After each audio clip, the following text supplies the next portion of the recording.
do the hive heist. Definitely go. What are we? Oh, are we like actually live now? Yeah, we're live. Oh. Hey.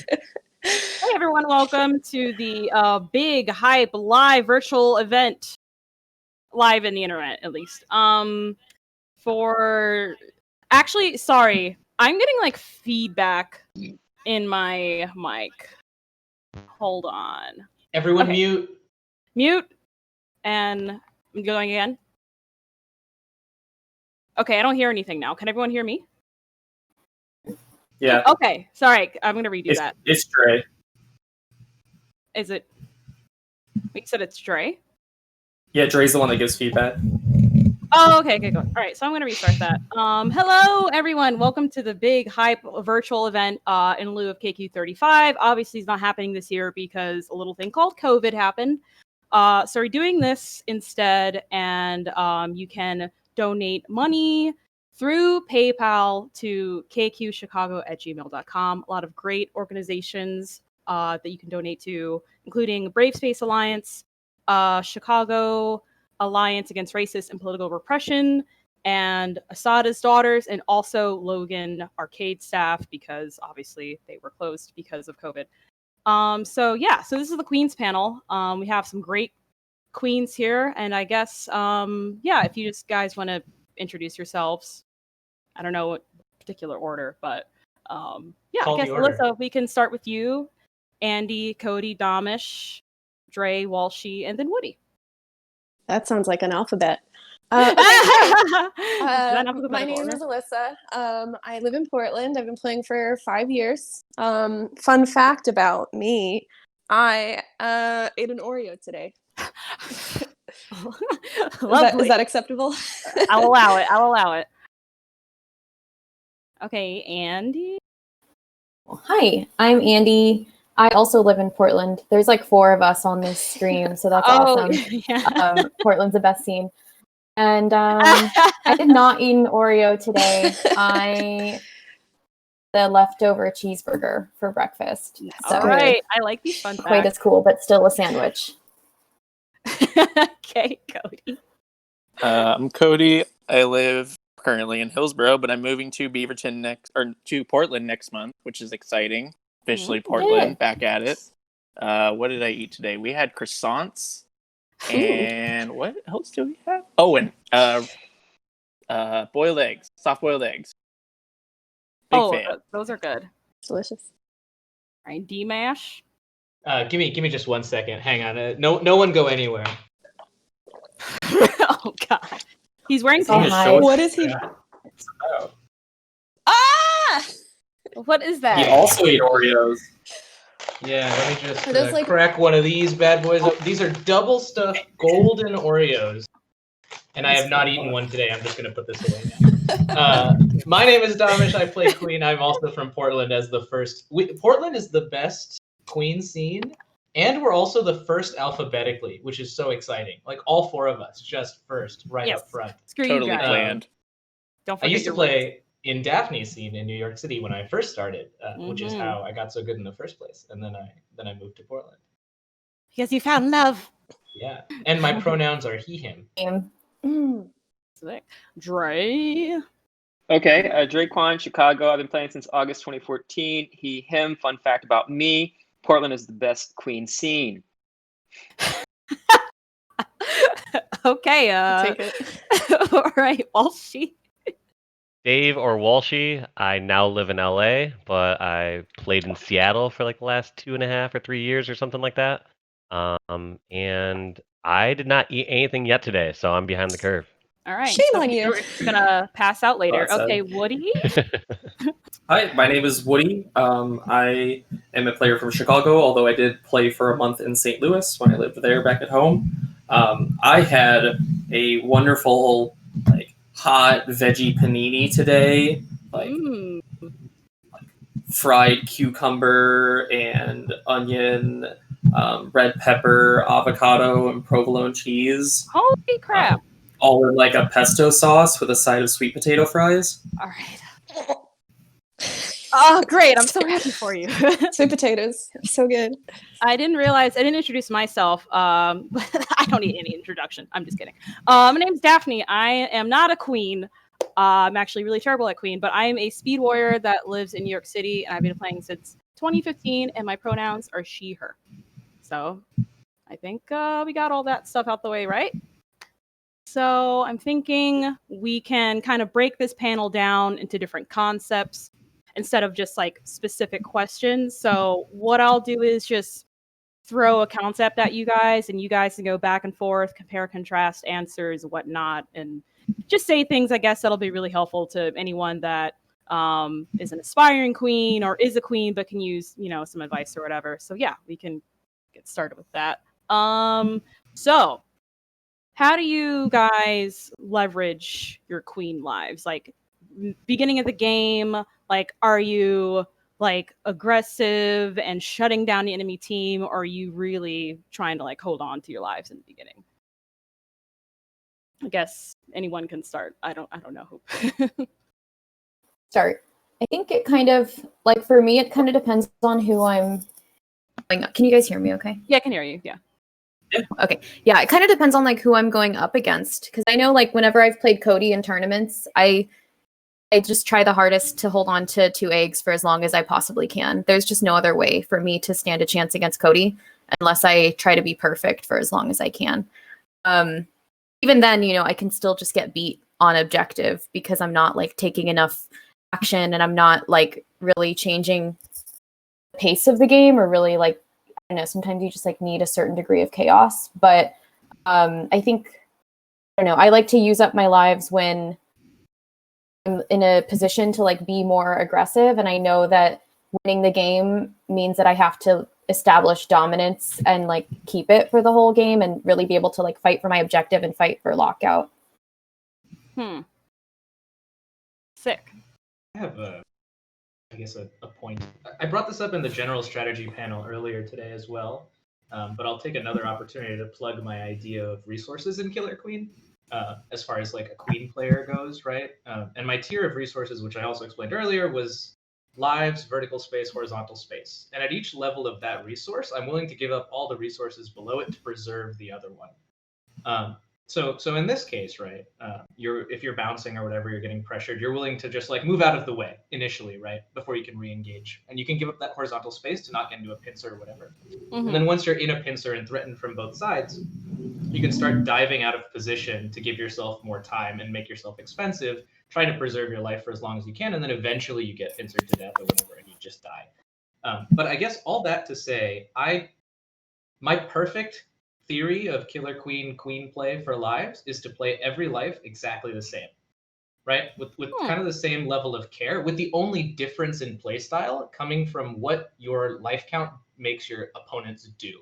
So the biggest thing that happens when you're on last life is enemy teams will try way harder to kill you, right? It closes out the game. You become like that much more of a juicy bait. And so in that it sense, essentially I could becomes see an your objective play. at that point. Yeah, exactly. And because you have so much pull, you're pulling people out of position so hard, you can use that to your advantage. But outside of that, I try really hard not to play differently. I disagree with everyone thus far. You have one life, and then you have 2 soft warnings. You need to go out and get those montage clips, and you need to be doing dope stuff and creating, I don't know, way more opportunities for your team. I feel like Clips. I don't know, like semi-joking. I do think I think you're right. at very high levels of play, or like when teams are very even in warriors, or like maybe one team has a strong advantage in warriors, the right play is to like keep your lives and just buy opportunities for your team. But I also think queens are so good nowadays where a good queen, if they get active and get involved, they can take down multiple speed warriors and warriors out of game, which is a massive swing. Yeah, I agree. I mean, just to chime in again, I know no one else has talked about it too much, but that's super true. I think like it's not like 2015 or 2016 anymore where you can just like play passively, you know what I mean, and win a giant tournament. You have to, like, if you're not getting value out of your queen body, the enemy queen is going to be getting value out of theirs, and you're just going to lose over time. Yeah, I think you gotta like push it. I definitely play more aggressive with my first couple lives. That I like feel like that's a resource that I could like push to create more advantage. But one thing that I specifically wanted to mention is that in a lot of examples, like especially towards the later point of the game, the lives actually become resources that you can like throw away for specific dynamics. I remember one specific moment where I was keeping a lockout on Dusk Map, and our snail was cruising in, and my team did rotate with the enemy queen right. We were going to let up a lockout, and she was scraping directly above right gate. And so I dove on the gate and killed the drone, and in the process killed myself because I had 2 lives. Their queen is on last, which means that she's not going to go early enough. She's going to let me kill the drone. And because I did that, I preserved the lock because there were also no other drones up there. It wasn't like I was going to kill the one drone and someone was going to get in immediately after. So I, in effect, traded my queen life for another 5 or 6 or 7 seconds of lockout. And in that time, they actually couldn't get another warrior pickup. So basically, the queen had to go to snail immediately, which meant that I traded my 1 life to force the queen to have to solo stop our snail on last life, Right. instead of having a warrior to help her. Yeah. I agree with that. I never want to throw my life out right at the start of the game, but halfway through the game, depending on how things are going, I will play risky depending on like the cost risk for the benefits. And yeah. Right. Daphne, can you repeat the original question? How do you leverage your queen lives? Like, do you value Right. just Yeah. the longevity aspect, or do you just like, okay, I'll just throw my life away just to make sure that their speed warrior doesn't come out or something like that? Yeah, and initially, like after processing that question and then hearing everyone else speak, it sounds like the person's basically asking like, when is it opportunistic to like risk a life, right? I think maybe some players, like they're told to like initially play safe, or like not to go for too many risks, which I think kind of talks to what Dom was saying, like back in the day, like you just can't like scrape in, like allow the team to make the plays for you.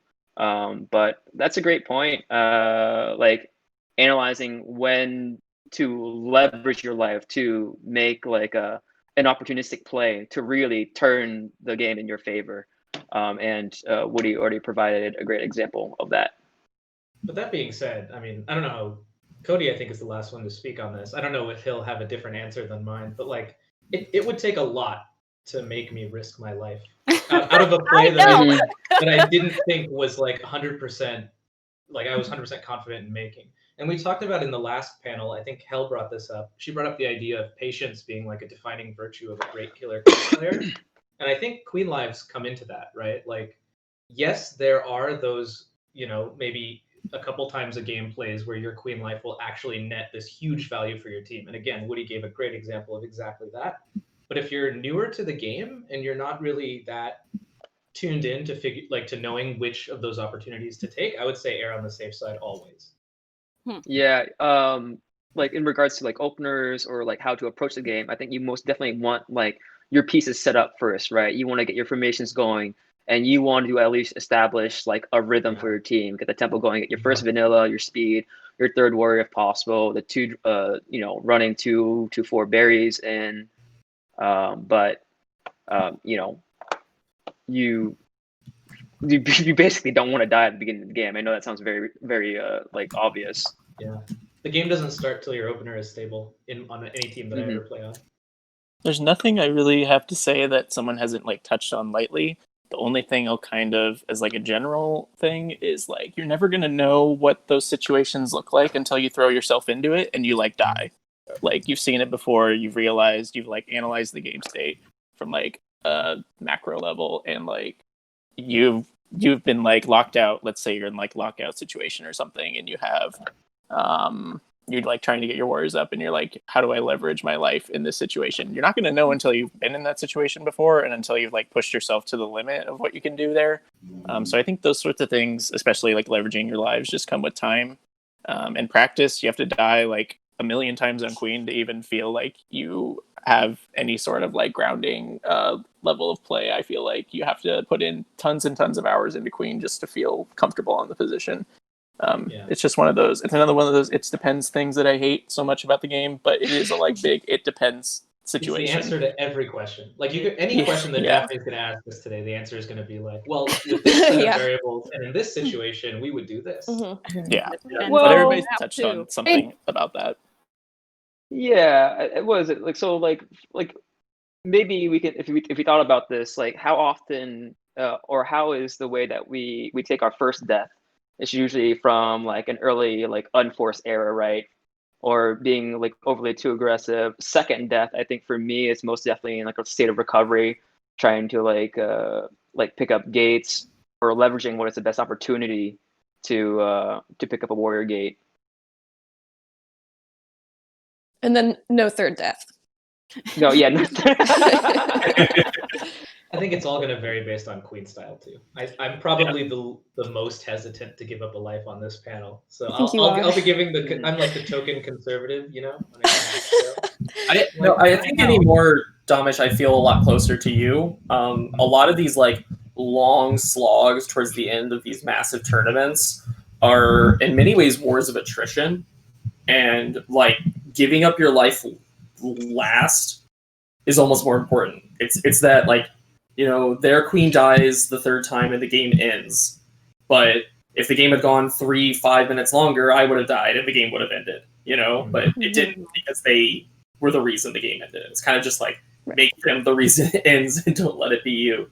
But also there's been many times where, so like a queen life is a resource for empowering you to play more aggressively and to do more interesting things. Also means that cherishing those lives is important. Like, they're a resource because they empower you to do that, which means that doing it when you don't need to means that if you lose your life doing it when you don't need to, you can't do it when you have to.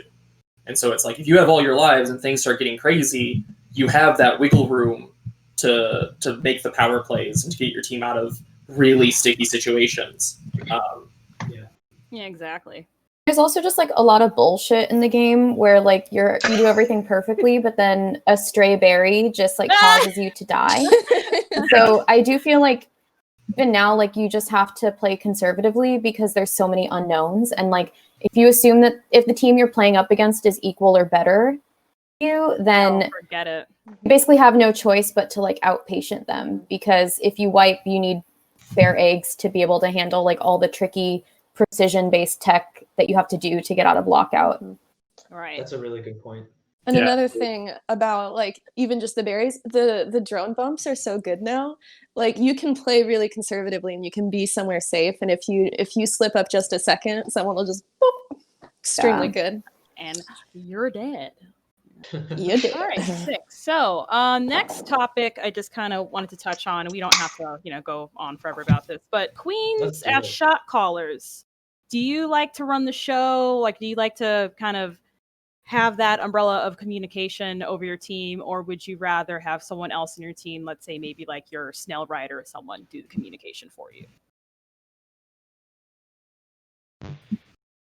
I have opinions on this. I know. This is a very good question. I wasn't thinking of you, Damish. No. Trade-offs. There are obviously trade-offs, right? Queens.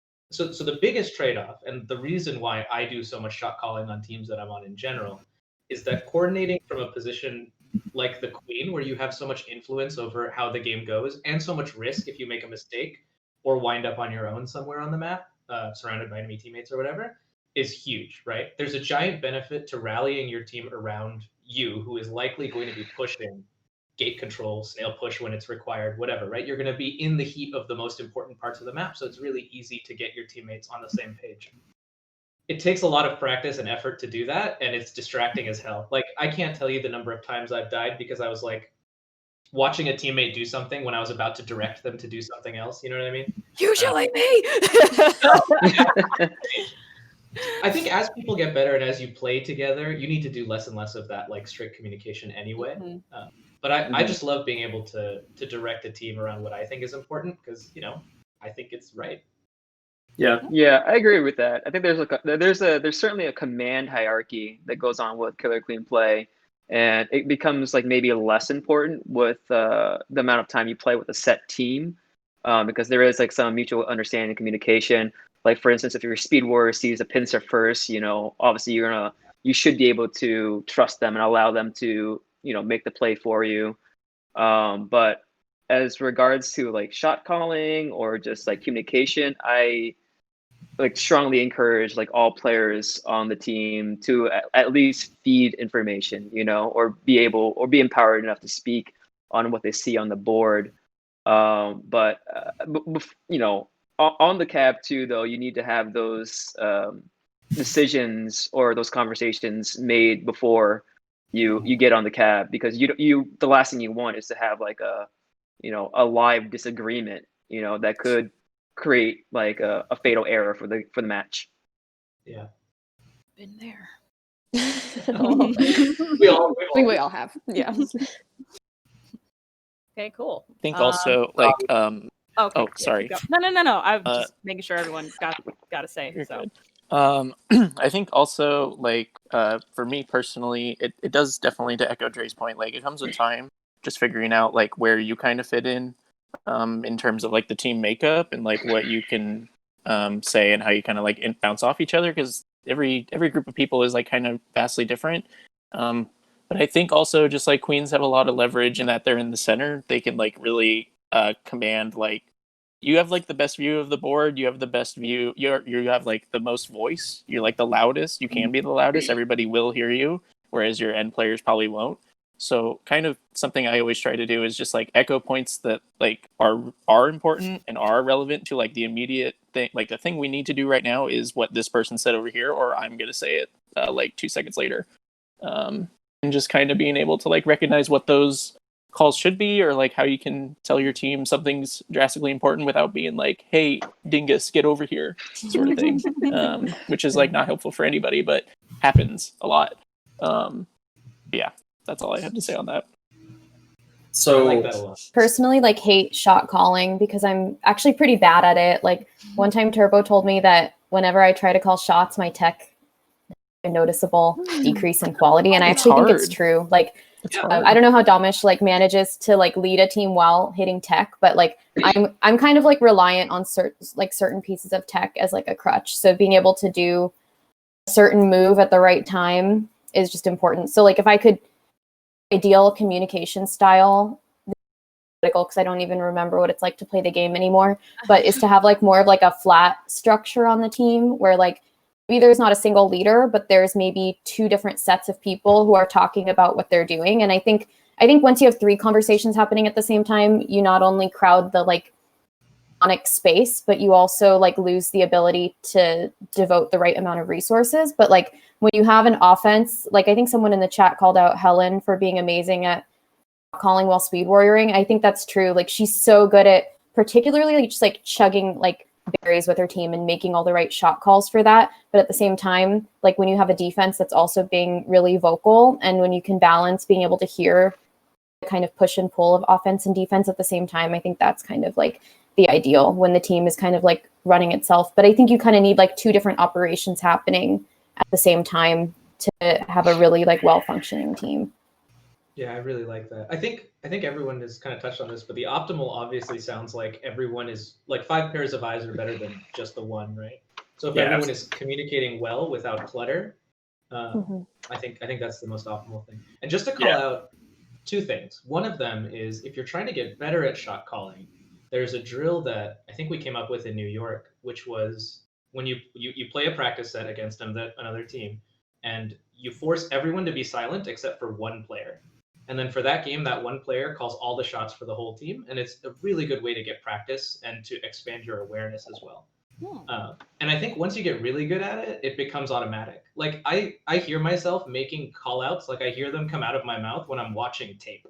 Like I get invested and I'm like watching myself play and I start telling my teammates what to do because it's just so automatic in my brain.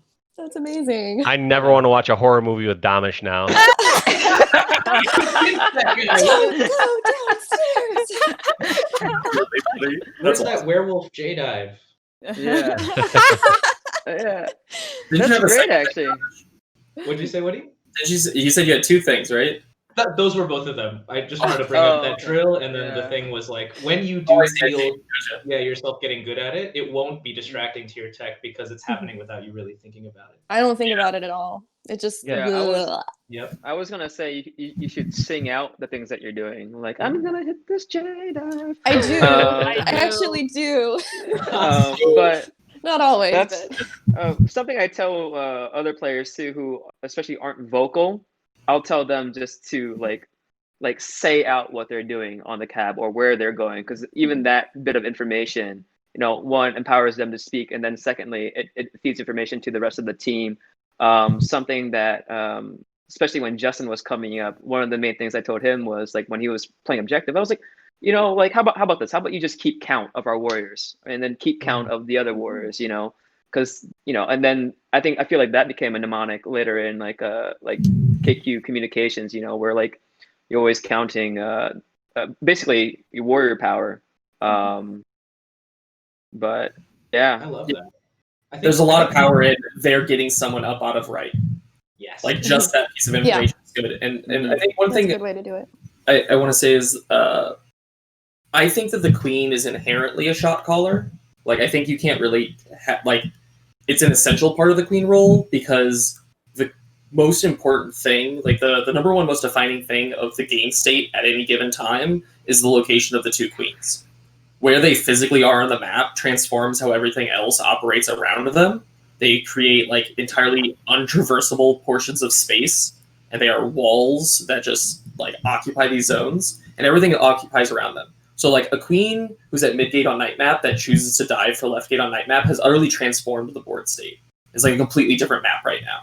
And as a result, that decision to dive for that gate is a shot call that your team should be aware of. And as a consequence, not announcing it is like leaving your teammates uncoordinated.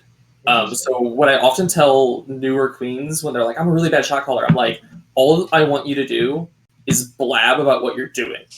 Like, I literally just want you to narrate your own gameplay as if like you were a radio talk show, like a radio host, like watching a baseball game and no one can see the game. Like, just tell me what you're doing. Call it Hive Journal. Yeah. Hive Journal. Chicago has great comm strategies. I love hearing about this. Right gate, moving up to middle, diving down to left gate, Totally. like all that stuff is super useful. I It think enforces this idea of deliberate movement, which I love. Yeah. Like, people waste a lot of time because they're not consciously thinking about their next objective, but forcing them to say it out loud makes them think about it. I just wanted to chime in with that. Yeah. I mean, I wish my warriors would do that more often, actually. I would love it if, like, they were also saying those things. Because, like, if I say, like, diving down to left gate on night map, and then I hear my speed warrior say rising up to left gate, and then I see that their queen is over there, I go, oh, we're pincering. Got it. Yeah. Well, one of the most powerful things you can do is be predictable to your teammates, but unpredictable to the enemy team, right? Yep. And balancing that is where communication comes in. Walshy, did you have something to say? Oh yeah, no worries. I was gonna say I kind of feel the opposite when it comes to like over communication. I could see that being very helpful, especially for somebody who is struggling to communicate enough on the cab and not getting out relevant information. But I always feel like when comms get, because I think comms and shot calling are, they overlap quite a bit. There's a little bit of a difference there, because at some point it's gonna be like, are we running berries or are we grabbing snail, like on the most simple form, versus like I'm escorting you in for this berry as far as like communication. But I was gonna say, like, I always feel the most ideal scenario for a team is that you all have a base set of expectations during like normal scenarios where it's like, hey, when we're way up on berries or they have the snail super far, like what is our goal to get in the situation as far as like how many warriors are we still running berries, are we feeding snail, and then from there kind of communicating and coordinating from what's going on. So like I guess that's where I've always kind of approached it from like a competitive standpoint. Like even outside of Killer Queen and doing it in Halo, it's like we all have an idea of what to do in these very common scenarios, and then from there, a lot of times you're communicating and saying like how you're helping to get a specific kill, or if you're deviating, it's totally fine to deviate from something, and you just communicate that. You say, hey, you normally do this in this situation. I'm doing this. You all know to react quite differently in this specific scenario. So that's how I've always felt about communication, because I feel like if you have 5 people all in the cab calling out, like how they're lining up and trying to do it and how they're trying to do something, it just sounds like static at some point. Like it's gonna be so tough to distinguish what is actually very important versus what isn't important. And like I remember Tressa, she's always, I would say, like she's always been a great communicator when we've been playing with the Seattle squad, and she would always like let us know like when she's feeding or when she's heard a call out and stuff like that. And like it's always like 1 or 2 words, but like it's just like super profound because it's like she's like heard or she's like feeding or like saying when she's switching back to berries, and like the rest of the time she's not just saying like, oh, they got 2 over on snail, I need help to clear the snail. She's like, I'm trying to get the feed, or she'll coordinate with like Gab or Kevin to help get it clear over at snail. And so I've always been more proponent of concise communication, despite me kind of ironically breaking that by saying this in a very long format. Sweet. Okay, so I guess this next topic kind of ties into the one we just talked about, because this is having to do with like so how you interact with your team, and not in the sense of talking, but like as a queen, do you favor supporting your offense or your defense, or is it more about map control for each of you? I am all about the map control. Holding gates is my favorite thing. And so I will cycle through. I think Cody told me once as queen, it's a really good idea to like check on your hive, check on the snail, count warriors, check on the hive, and rotate. So, I will go and clear that, but my big priority is usually obtaining map control and holding gates. I had to plug in my charger. I'm sorry, guys. No worries. It's going to be another one of these it depends answers. I agree. It depends on a million factors, right? Like the current game state is probably the biggest one, right? Well, like I guess so. Actually, let me say this. So I'll tie this question in with my next one I was going to ask, is like your mid-game mentality. Like, I guess, how do you approach decision making in terms of doing your offense or defense or map control support? Same answer. Super depends. Because you in a situation where they have 1 warrior left, right? And they're around you. Like the answer to what I'm about to do is not go tag that gate over there. It's kill this warrior with my team if they're around. But I guess to put it in a certain way, I do have a priority, or like not a priority, a preference. And the biggest one to me is seeing if I can get a small win that snowballs into a larger win. And we, like in New York, Daphne, we play a pretty strict style, and we like teams tend to play. I don't know if this is true anymore, but we used to play a lot of the same strategy, and it would be a lot of mirror matchups, right? 3-1 snail teams going against each other. Mm-hmm. And if both teams are playing at the top of their game, and both sets of warriors and queens are all playing positionally and to their own advantage, how do you win a game like that? How do you get ahead? And for me, it's usually, the first one to get an early warrior kill will just snowball that victory to the end of the game. So especially in the early and mid game, my goal is stability for my team, with like a very keen eye out for opportunities to pick off a warrior or 2. I don't know if anyone has anything else to say about that. Yeah, I think maybe, in regards to like, it really depends on the game state, like what's going on. And I think a useful tool, what people can do is if they watch some of their own footage, that way you're connected to it. And then also maybe just after an event happened, literally just freeze the frame and then ask yourself what the next like strongest move is. Kind of maybe create like a logic puzzle for yourself. And most definitely to second what Damash just said, like you want to look for the small wins that give off big reward, like low risk, big reward type things. When I'm in a game or playing queen, I would like to basically try to. I think. Sorry. Drag race out at Woody's house. Yeah. Sorry, that's my roommate revving up his motorcycle in the living room. Oh, Chuck. Oh, sorry. I didn't realize my wife was over at your place tonight.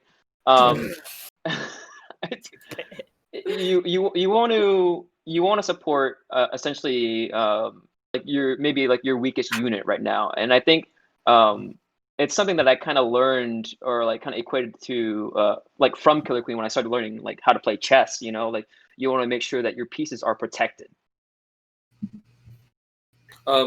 Yeah, I feel comfortable being axiomatic about this. I think queens should prioritize having their formations up, then prioritize having gate and map control, then prioritize defense, then prioritize offense. That's I fair. That agree, makes a but lot I of would sense. flip offense and defense. That's not Maybe to like build off what Cody was saying. Something like Cody, I think you were saying like I agree with you, like focus on getting your team up first. And I think what Alyssa was saying earlier too is that she always tends to focus on gate control. I think I would take away from that is like as queen, I think I'm always just trying to be in some type of loop. Every once in a while you switch between like clockwise and counterclockwise, but then I think a lot of times like that was Woody. I guess I can't even see video for like half of you. it's one of the you guys have like similar voices too, but both your videos are just like stuck in a loading state for me on my screen. So okay. Anyway, I think like you basically have like a couple of loops that you try to go through like over and over. Like on night, you know, it's like always be diving. On dusk, I think sometimes there tends to be a loop between like the top right and left gates when you're kind of in a fucked situation. But I think that like the loop that you do is also kind of dependent on whether you're in need of offense or defense at the moment. So like if my team is ahead, then I tend to do my like rebuilding loops around gates around also help with offense, because that means that there's going to be like more enemy pieces on that side of the map as well. So as the queen, when I come in for like a drive-by, I get to be the tiebreaker. You know, if it's like my drone and warrior trying to get berries in, but they have like maybe a ledge guard and maybe even a double ledge or a ledge and a queen, then I want to come in and be the person that breaks up that tie and gets basically like the outermost pieces of whatever column is building, you know, because if it's 2 on my team versus 2 on their team and they're all around my hive, then it's going to be like 1-2, 1-2. I want to be kind of like the end of that sandwich. And so I think I'm always like trying to cycle around gates as like my primary movement pattern, but I'm being dynamic about which gates I'm cycling. And I have a bunch of different like loops and kind of, because for every loop too, there's also tech you have to practice. So I kind of practice certain like, core movement patterns as a way to be able to work in offense and defense more dynamically. Yeah, I think that's a really good point. And then I do want to flesh out this like defense versus offense thing some more because Damish, you disagreed with my thing, and then also Rob is asking like why defense over offense. So I'm just going to clarify it more because I think this is one of those depends things, but I think it's worth fleshing out because I think it really depends on how far along the objectives are and what maps you're playing on. So on night map, I think that the queen is incredibly critical to move. If you're pushing snail, incredibly critical to moving snail off of the rope and outside of that like little triangle space, and that the queen should be prioritizing offense while it's in that space. But once it's past that, the game really becomes very comparable to most of snail push on day map. And I think that the queen can spend more time supporting defense. Like if the enemy team is running berries and their queen is clearing, they will win quicker. Like if you let the enemy queen do berries over and over again, and you are only focusing on offense the whole game, you will lose. Like those berries will get in before you get that snail in. And so I think you need to prioritize defense once berries get significant. Interestingly, though, on Dust Map, I really think queens should focus on offense, primarily because of the nature of the Dusk Bevel. The Dust Bevels, when you're at the top of the map, being a queen almost doesn't matter, because a vanilla warrior scraping on the other side of a bevel is just as good at holding all forces out from the other side of that bevel as a queen is. Like, obviously, they can go under you more readily, but arguably a speed warrior is even stronger in that space because it's easier for them to maintain columns and keep people below them, whereas queens have like more kill potential. You don't need the kill potential, you need the zoning, especially with that ledge there. But queens are the only ones that can surefire help secure snail push in the dust tunnel at the bottom for snail. Because if you have, Damish, you talked about this a little bit in the strat panel, where if you plant a vanilla warrior in the dust tunnel and they're scraping there, and they're in the right position, the snail will move for 5 seconds. You know, you can't really stop it unless you outplay by going underneath them, which is, it's not really like a strategic thing. It's arguably the correct call in that position, but like, what are you going to do? You get outplayed. But what is a sound strategic maneuver is having the queen hit a J-dive and getting a free kill on that warrior. And if your warrior is on the wrong side of the bevel, they're actually pinning that warrior there, and it's just a free kill. So I think the queen's super critical for offense on Dust Map. So that's kind of my full. Once you get to the third and fourth priorities for the queen, Yeah. how you feel about them? Who even cares anymore? Yeah. I'll say there's. I want to take issue with one thing you said about night map, specifically with after it gets off the rope and Please. similar today. I think that wrap changes the game so many people die because the defending warrior has the opportunity to wrap totally and come back in from a But they great don't. position. There's no wrap. What, Once- on night? On night map, once it's past the rope, you can't fall down. There's a But ground. you can fall from the ceiling, right? You fall can from the ceiling. maneuver. Yeah, I guess my point it's is half. Yeah, my point is being able to, especially as queen, being able to dive down through the wrap and having the awareness to like line up your dive between that dimension of space is really powerful.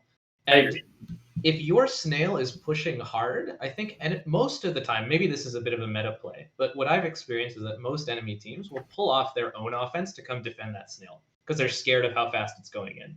And that buys your own ledge guard so many opportunities to play defense kind of uninterrupted. And if you have a really, kind of positional ledge guard, like a good one, I guess, to be more vague about it, they will waste that queen's time. And if the queen is spending all their time clearing, your snail will go in faster. Yeah, I agree with that, but it depends on, it is... Yeah, you're right. It depends on the game state. How many berries do they have is kind of the big thing. Yeah, if they I'll give you that.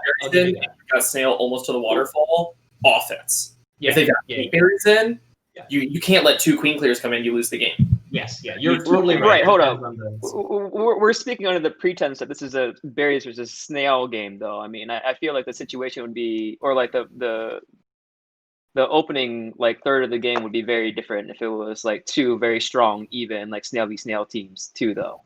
Yeah. In which case, if it's snail v snail, I think you just prioritize. You basically, I don't really care about snail. I think you just do a huge, massive control game, focusing on gates and warrior formations, and that's how you move the snail. Well, I think we're talking about 2 different kinds of offense as well, and I'll stop talking after this. But there's the offense where you're like actively attacking enemy warriors, and then there's the offense where you're defensively pushing your own objective, right? Like you're spending time around your objective, which is qualifying as like a team-wide offense. And I think Woody's point is really valid for this, and Dre's point about the micro offense. It's going to be really different depending on what the enemy team is pushing versus what you're pushing. Yeah. I think the biggest point I have to give on the original question, which is essentially how do you work best with your team in a situation like this, is I always try to break it down into just windows of opportunity.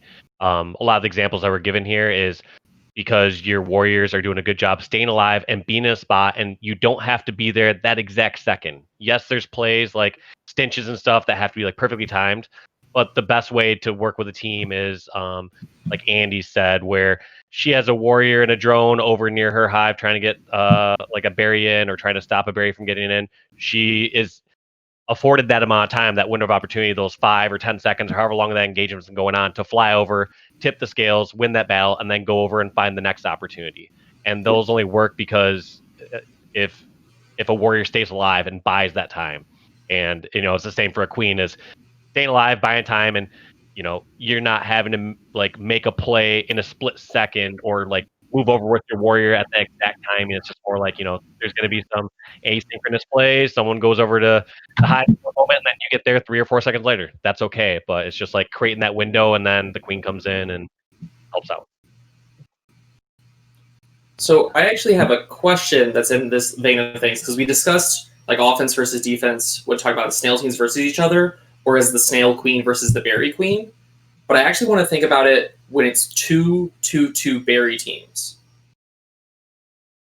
Because you have your When would that ever happen, Woody? That's It's never the gonna good happen. old days, really.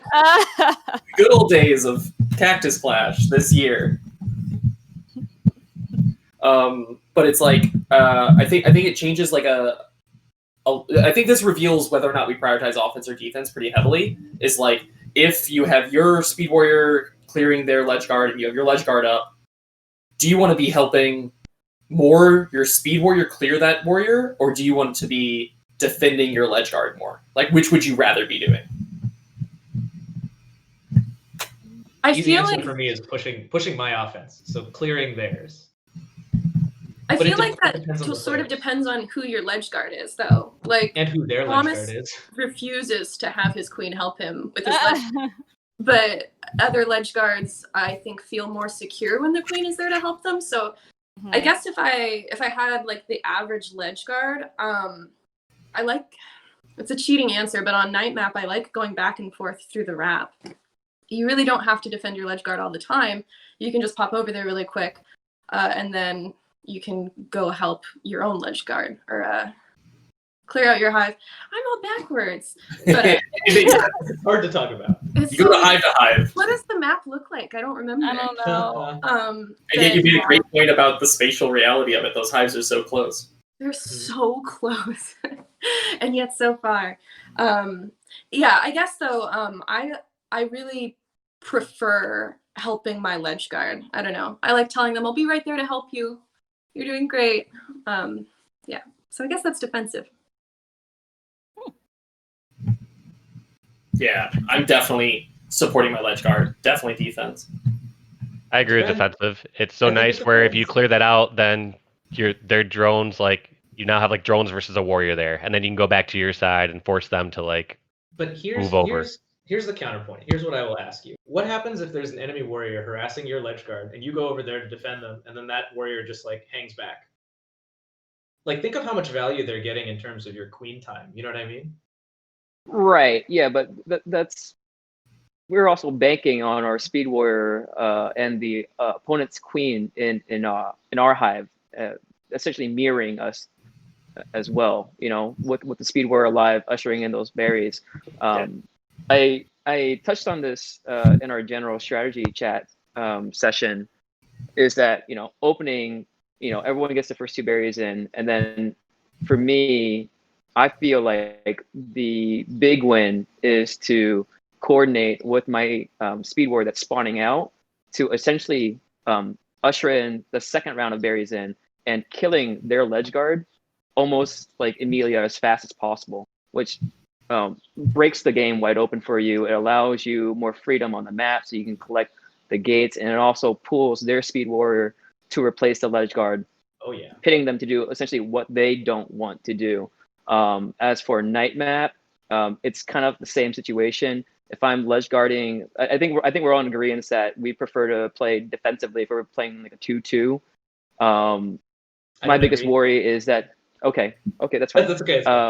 Yeah. No, I'm really interested in what you have to say, but if I'm ledge guarding with my my ledge guard, they're vanilla. They're going to be up against either a queen, most likely the other speed warrior, and then with a coordinated effort, 2 drones plus a speed warrior, they're almost assured to either leak the berries, die, or both.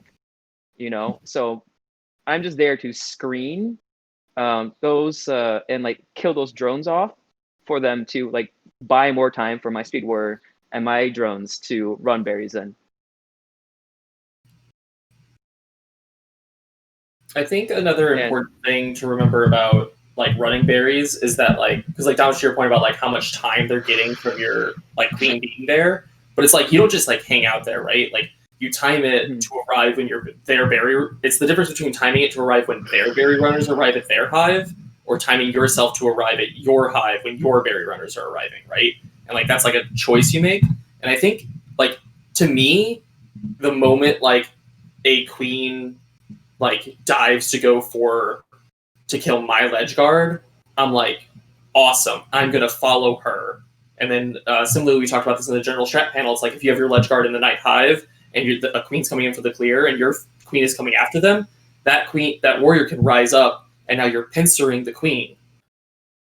And now I've taken all that time in the process. Since I'm chasing, I also got the gates. Maybe we left for middle gate, I have middle, and now I have far gate. And now you're diving back to middle because I forced you down and out, and I'm chasing back after you, and I have that gate secured, and I'm protecting my ledge guard. Tell Miranda we say hi. Hi, Miranda, everyone says hi. Nice chair. Nice chair. Yeah, I mean, oh, go ahead, Trey. Yeah. Okay. Just one quick thing. I mean, even if you are like hanging out there. I don't advocate like literally just being stuck there ledge guarding. I mean, you are actively wanting to force the direction of which the drones have to approach their own hive at too, and screen. But also you're protecting the far gate and dominating that side of the map as well. But go ahead. Sorry. No, that's okay. And I didn't mean to interrupt you earlier. You said something along the lines of, I think we all agree that defense is the way to go, and I was like, wait, no, not me. Yeah. No. You weren't interrupting. Thanks. I think in general, maybe we can all agree on this, but it depends on what their warrior and queen are doing as well. Yes, right? Like, absolutely. Like that's the clear answer here. Is like you can move through to defend your ledge if you think it's necessary, but if they're all harassing, trying to clear, their own berries or whatever, I think the queen time can be, weighed against that. Yeah. Okay.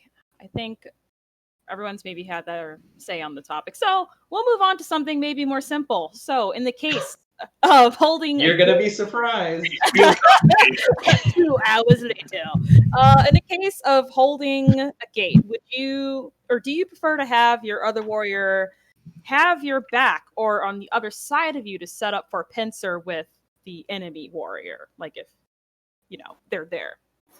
Oh, like we're in recovery? Mm-hmm. I feel like I already know what Damish is going to say, but I want to hear it. I always have my front, don't have my back. I feel like we could have called this panel "It Depends." Somebody in the chat dropped "It Depends" with a capital I, a capital D, and then a TM trademark at the end. And I was like, yeah, that should be the name of the panel for sure. Yeah. Is this specifically in recovery, or? Are they my last warrior? Well, I have a recovery question, so let's just pretend that it's just like, a normal situation. Let's talk about it on day. Let's say day to be safe. So we're all on the same page, because as soon as someone brings up one point, they're going to say, well, no, on dusk, I like to do this, or night, better way. Gate control is the most fun. Yeah. Mm-hmm. I think night gate control is fun as queen. There's a lot of danger on day to being stuck in a position where like warrior is just holding your back, because generally on day, like the places where that happens are like these kind of like fortress zones. And even though, I mean, I'm not going to like get into a debate about the fortress. I just think the fortress has become more like dynamic, and it's like less about the absolute position and more about holding the space. Like I think you should be holding spaces from where you can get to the position that you're thinking of. So maybe something that started out as static in the meta like a year ago, it's really more about knowing you can get to that static point within the amount of time it takes you to move there. But like, I think on day, if you're holding someone's back, you're just more likely to have people like close in on you. And you just tend to be like on the lower ground when you're in that position. So I prefer having my space held by a warrior based on them being at a point where they have like usually higher than me, where they have the most amount of options where to go relative to me within 5 seconds, when we know what the enemy is sort of signaling that they're trying to do. So it's more about like knowing, it's like, I think preserving optionality is a better way to base your positioning, rather than like, I think a warrior and queen should probably not be on the same level, especially like a speed warrior, because one of you needs to have the ability to bail out and then come back from the higher ground. So for like a speed warrior, you need to be able to bail out and like horizontally wrap until you find a new place to get the high ground and like come back down and push enemies down. But I think as queen, it's even better to maybe like be above your warriors and be above where their fights are happening, so you can just dive and break the ties quickly. Yeah, I completely like that point. Yeah, I like that. On day map, I really enjoy going back and forth in the middle. Because you can slip right through there if you're really careful with your taps, and then having the warrior wrap on the side, so they're helping you with getting to the side gates. And then if you have the lockout, then it's pretty easy to pop up to middle too. Yes. And I like that, Andy. I was sort of envisioning that being above the warriors, like your warriors while you play. I feel like that's you're able to help protect them, and they're able to take care of the groundwork. Alyssa, how do you feel about the opposite situation when you have only one warrior left and they're vanilla? How does your, because you talked about queen moving through the middle of the map and the warrior on the outside. I feel like that's like traditional lockout when you have a speed warrior Right. available. Right. What if it's your last warrior, you're desperately trying to recover?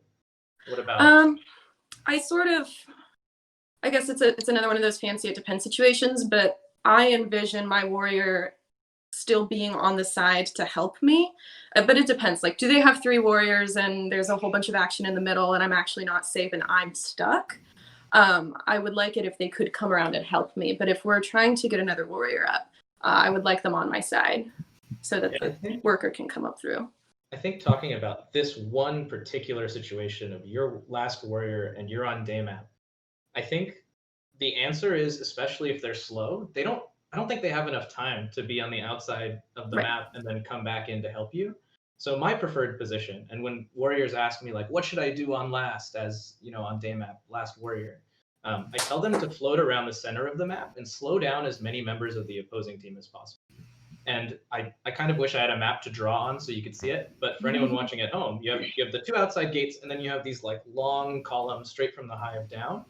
And that is kind of the most, I think, effective place for warriors to be able to pressure if you're holding one of the outside gates. The big threat to queen, if they're holding one of those outside gates, because queens can dive up and down, and if warriors go under them, they will, probably die. If anyone on this panel was playing, they will probably die, given no other pressure. But the big scary thing is a queen J-diving you down in this space, in that same column we just talked about. So having a warrior there to help you move and to help dissuade a queen from J-diving is really, really valuable. So I don't know. Does that count as having your back? No, that's not. So having your back would be physically located at your back. So like if you're do that. Just never do that. But and I think it's perfectly exemplified. Like if a warrior gets out, like if you're holding left gate and you have nobody up, and you get a warrior out of there, you would. Yeah. I don't think any of us want them to establish a scrape directly behind us. You know, you want them like phasing through whoever's capping you in front of you, or like if there's a warrior on your back, that you want them phasing through that so that it's an instant pincer. You know, I like layers of pincers. Here's how I'd word it: is outside of like because some people talk about like having that scraping back so you don't get like pinched or whatever. It's like either in a spot in the middle where Damish said, where you control in that vertical space so you don't get pushed in from the queen side, or even if they went to the wrap side, even without speed, if there was ever any pressure on the queen's back as you're behind that gate, you now have a pinch on that one warrior with your vanilla and the queen. So it's like you don't really gain any of the benefits from having the warrior right behind you when you're already locked out. And in fact, they all get to still just put the same pressure on the same area and try to make something happen from there. So I don't know. I want my warrior a little bit away from me, but helping like where Damish normally said. That's a great point. It's all about mobility, right? When you're locked out, it's because your mobility is being limited by the military units of the enemy team. And having a warrior in position to help cover some space so you can move more freely underneath their like kind of zone of death is the name of the game if you're last warrior. Something that's kind of changed. Like I think holding the queen's back used to be really important. It was something that I used to do all the time too. Like, and I realized the hard way, like if you're in a position where you think you need, like as a warrior, where you think you need to be holding the queen's back, it's probably more likely that the queen needs to not be there anymore because she's probably going to die soon. I think what changed in the meta is like, one, I think all warriors got really good at like these perfect crisp little J's, like not even like the lazy J's, but just being able to get in there and like boop a warrior back. I think so many warriors can do that now that you just can't count as if that's not going to happen to you. And then I think the other thing is so many people are good at like these perfect horizontal pincers. Like so many warriors get the timing down too when the queen is still in stun lock, that like that position just doesn't work anymore because so many warriors have elevated their skill set in the last year. Yeah, agreed. And then there's Matt Abdu. With the pincers from the same side. I don't know if anyone has seen Matt do this kind of thing. I'm sure Dan Barron, I think I've seen Dan do it a bunch of times as well. But the queen and the speed warrior on the same side, the queen goes to bump and then the stinch comes up. It's wild. Oh, yeah. Yeah, who needs columns, you know? Yeah, the conic column. Yeah. All right, so what would you guys do if your entire team is wiped? How do you recover? None of us know what that's like. None of us have ever been in that situation before.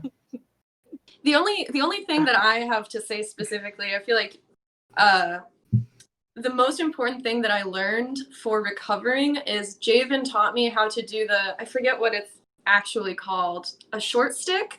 So thinking again, the side maps on day, to be able to dip down and then stick immediately is so important. And you have to do it as fast as possible. Otherwise, it's not impossible, but it does feel impossible a lot of the time though. So I utilize that obviously. And then I do a lot of mind games with like, am I gonna do it? Am I gonna do it? And you just kind of hope that when you do it, they don't call you on it. Or use Oh. the feint as a way to kill Yeah. them. Yeah, And get the before juice. that happens. I think you did that to me at BB3. I think recovery is about diversifying the options that you have as a queen to dive to different gate locations. And it's why recovery tends to be easiest on because that diversity in gate mobility is innate to the map. And that's the same thing like I was talking about, like warriors constricting your mobility. That's what they're trying to do. They're trying to force you to have to go to a specific location. That way they can plan up around it. So the best example of this is a position I really like to be on day map when I'm recovering is at the top of the map by the speed gates. Dre, you taught me this. Dre taught me that too. Yeah, it's so good. It's so Dre's one of the weirdos is a queen that like wraps a ton on day map to recover, which you don't see people doing that much. I'm super obsessive about trying to break into the middle of the map because I like getting if you break into the middle of the map past the enemy queen, you can oftentimes get a pickup out of middle and out of far, or at least out of far. It's like breaking in the middle is pretty reliable, but it's hard. Like it's a miss. You're like counting on them to make a mistake and you slip past them. But if you're up by speed gate, you can reliably dive down to that side gate, or you can dive into middle gate. And Dre has this really annoying fakey trick move out you always did on me to recover, where so like say that you're trying to recover and you're up by speed gate and you're in that like vertical lane that goes all the way down, and the queen is scraping right next to you in front of that hive. So what Dre would do is he would dive straight down as if he was going to go to the side gate, and I would dive after to hard pursue, and then he would hit the J dive into the middle of the map under that ledge that like grown above the little berry pile there, and then he would just J dive straight into middle gate. And then now I'm chasing him and he's got middle and the other side gate. And it's all about that. Like that's a diversification concept. It's like, oh, I'm convincing you I'm going to a side gate and then I'm diversifying into the middle. Night Nap's super similar. Like you rotate with your drones, diving down to the side gate. What's interesting on Night Map is that you can actually get to every single gate from every other gate. Because you can get from left gate to right gate, not just from walking across the middle, but by diving down through the vertical wrap and then going back up. Which is one Sam from New York is the first person I saw like really abusing that for recovery, and I was like, oh, that's really good. Because like if you do that, you force their queen to tag that gate after you, which gives you a lot of distance. Or they can hard pursue to that, but then you have an open gate that no one's guarding, and then they have to dispense a warrior over there. So it's a good expensive, but like I think that's the big thing. And then Dust Map just sucks. Yeah, Agreed. I think in terms of recovery after like immediately after a death, I think what you need to kind of like do is kind of like situate yourself, like kind of like collect yourself and like acknowledge like where you are on the board. Something I wish I talked about in the general strategy panel was the concept of time and how do you measure it, you know, like for me in a snail match, it's about where the other team's snail progress is. And if it's mid or even at like the far gate, you know, or just beyond that, like that to me is great news because that says that I have a lot of time to recover right now. And you basically want to start like chattering with your drones and coordinate a pickup as smooth as possible. I'm talking about like if you can get that drone inside the gate by the time that you fly through it, you don't even have to dive on it, you know, you can just like rise through or clip the wings a bit. You know, Domish does this. I think we all do it, you know, like to just barely tag it. But you want to acknowledge that like you don't need to be making a play immediately right away. You have a lot of time and you also have a lot of resources. Alyssa mentioned that you have, you know, the drone bumps are so much more powerful now. into helping you get your pickups. But as for recovery as well too, you want to understand what your options are, where you can go, and things like that. I think another thing I was thinking of too, to kind of like flip the question on its head, is like, what do we do, or what do you do when essentially you are facilitating lockout on the other team, after you get that big kill, and then you want to run lockout on the other team. What he does is really, really well is that basically after you get that queen kill, what I want to do is I want to go straight to their enemy hive where that queen is spawning and apply immediate pressure as close and as hard as possible. And I want to basically, like the moment that they choose their dive, I want to be like right behind them on their tail, so that once their invisibility flames like run out, like that's almost like an instant kill, or like or the old days too, when we had like those really fun spawn kills. Yeah. Oh, those were the days. Mm-hmm. I want to hear Cody's thoughts on this, because I think out of everyone I've watched, I think he's probably the best at recovering. I've kind of been thinking about this point for the last couple questions, just because I couldn't figure out how to basically frame it. But your teammates are expendable, like they just are. Your warriors are going Appreciate to die. Yeah, people I play would probably realize I'm one of the most selfish players in the game, mostly because your teammates die, people die all the time. Use them as bait. Like that's my best. That's my best advice for recovering from lockout. Use your teammates' bodies as bait. Put them in uncomfortable positions, the enemy team, by putting you between yourself and your teammates. Yeah. Use your if you're on last warrior, that warrior's probably not going to last much longer. If they have 3, especially, use them.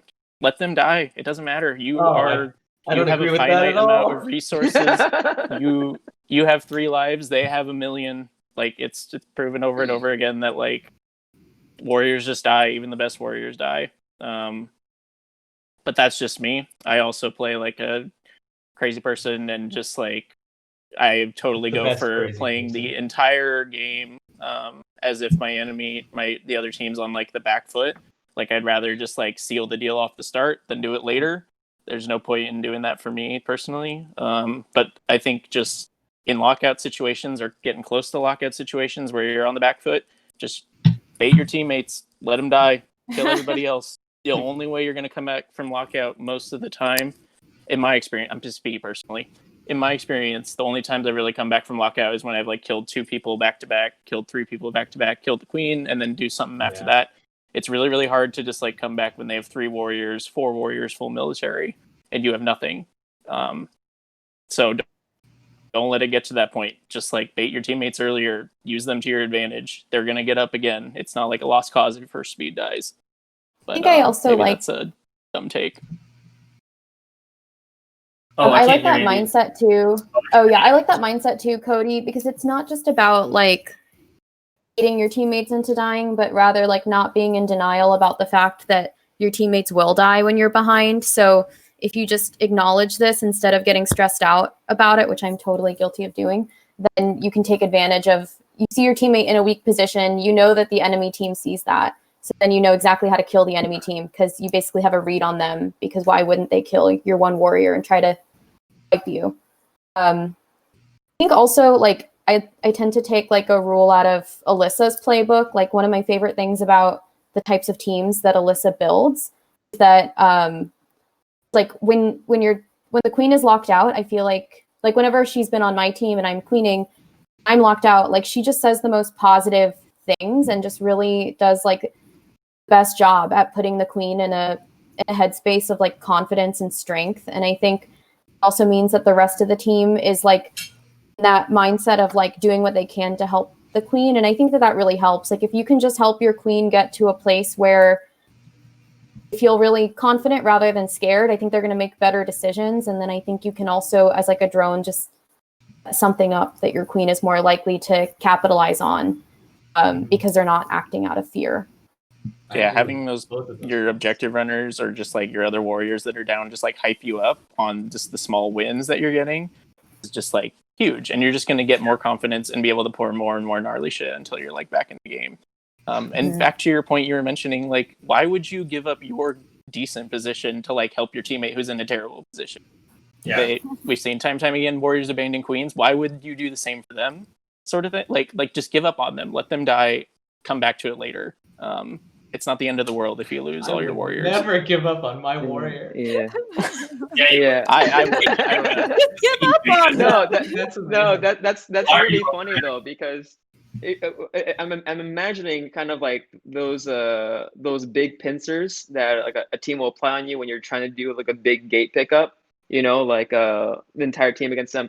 Something Helen and I came up with was basically we'd have like a countdown to bail, like basically just like saying like, oh shit, I don't like the spot, like me either. All right, like 3, 2, 1, and then just basically just neutral drop and split. You know, I mean, like that's the best case scenario there. But you're still probably most likely going to die. And to what Cody was saying, yeah, I'd most definitely would like to have my warrior die instead of me. To go back to Andy's point, I just want to touch on this. I don't know who just started speaking, but we'll. No, it's me. You go ahead. Thanks.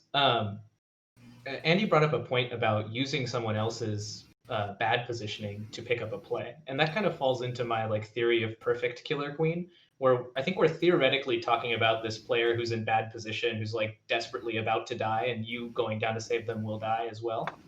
But in general, I think, especially on the teams that we often play on, warriors are so good right now and so good at making themselves expensive that for someone else to kill your warrior, they have to come out of position, right? They have to commit to some play, and then that is a pickup that you can take. So I could see that.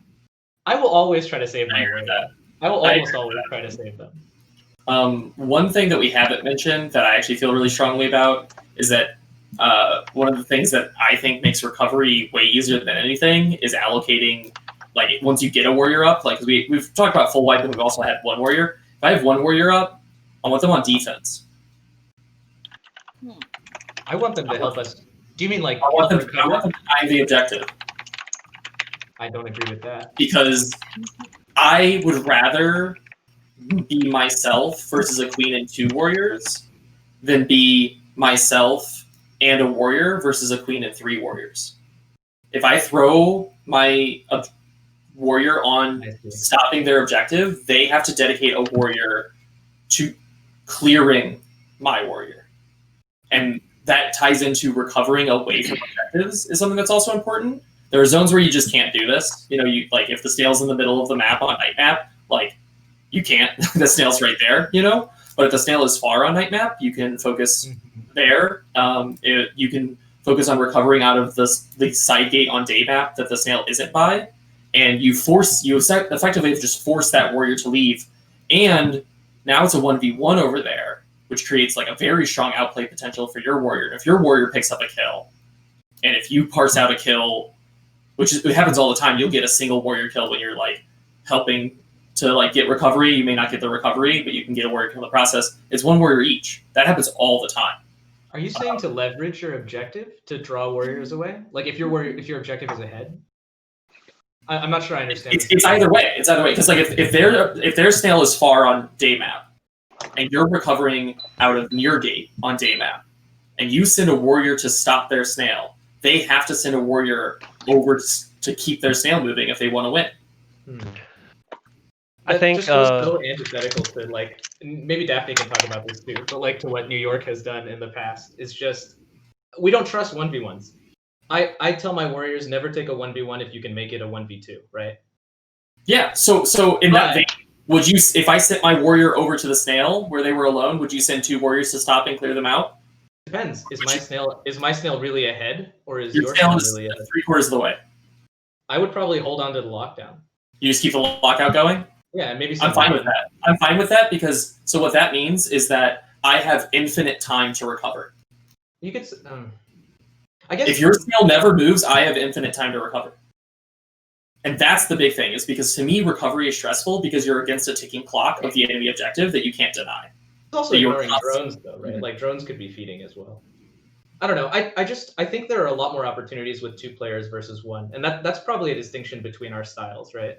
Probably, yeah. I think there are. I think it is 100% true that recovery is easier with a warrior there, wholeheartedly.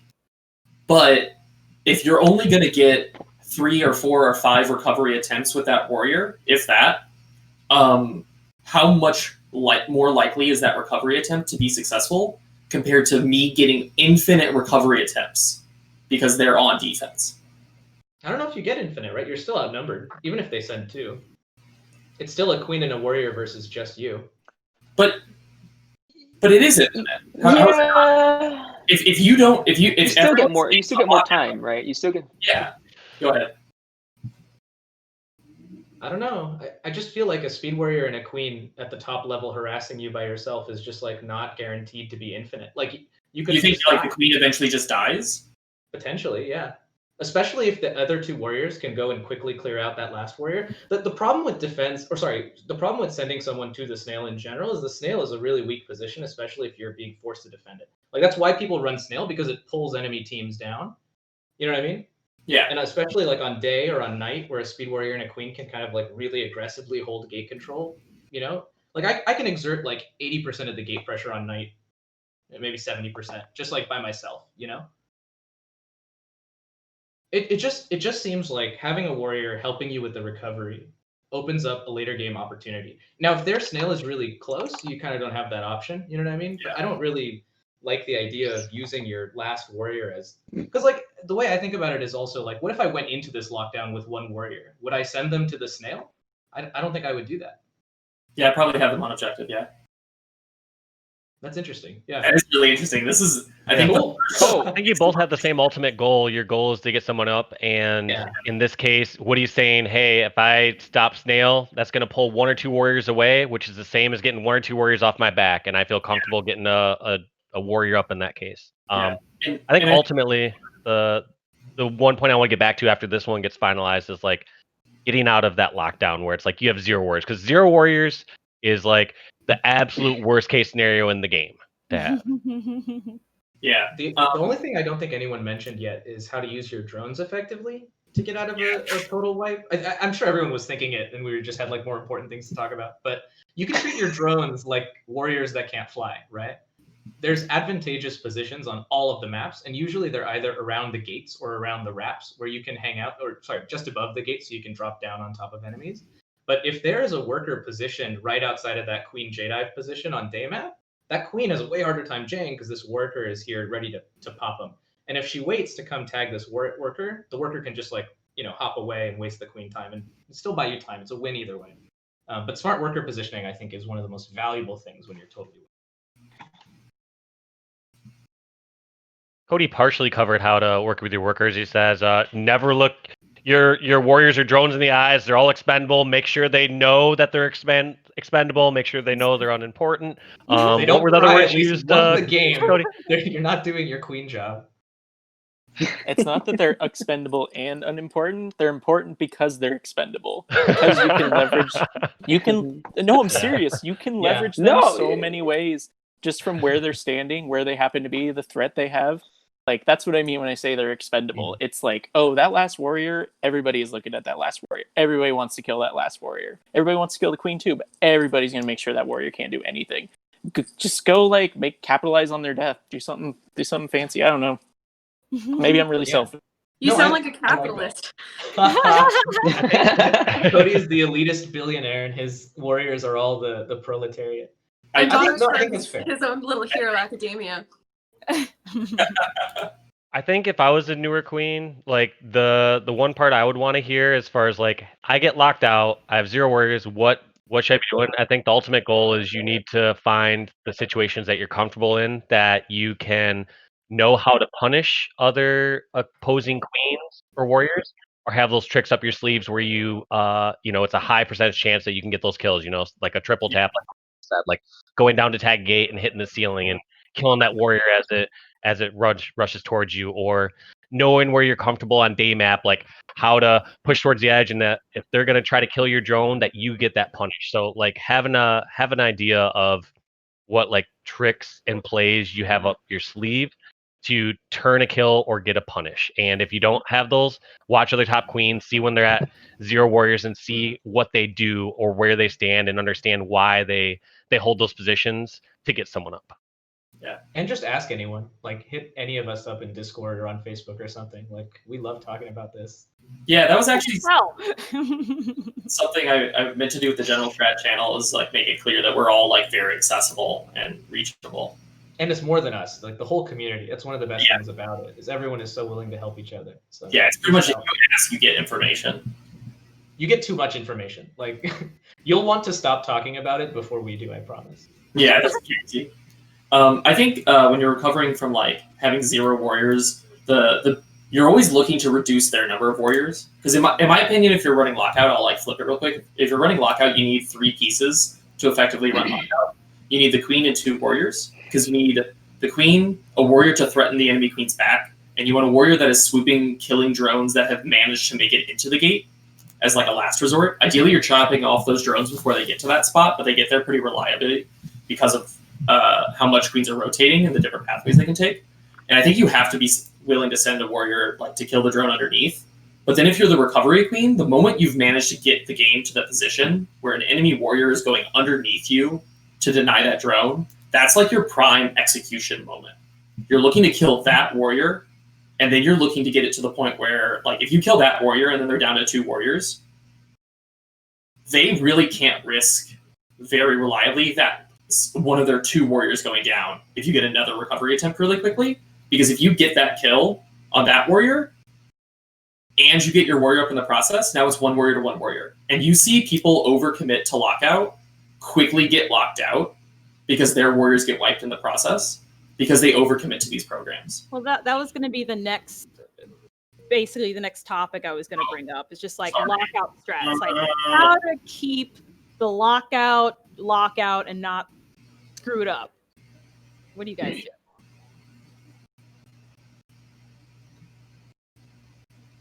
I guess I can take this one first. Obviously, I've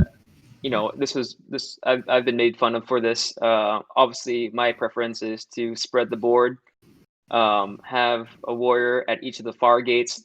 That way, especially what queens want to do is they want to wrap through the board, because the center is where you kind of want to push them. You want to push the opponent into the columns, and then basically drop them low and trap them into like advantageous positions where, like, because you want to kill them from above or behind.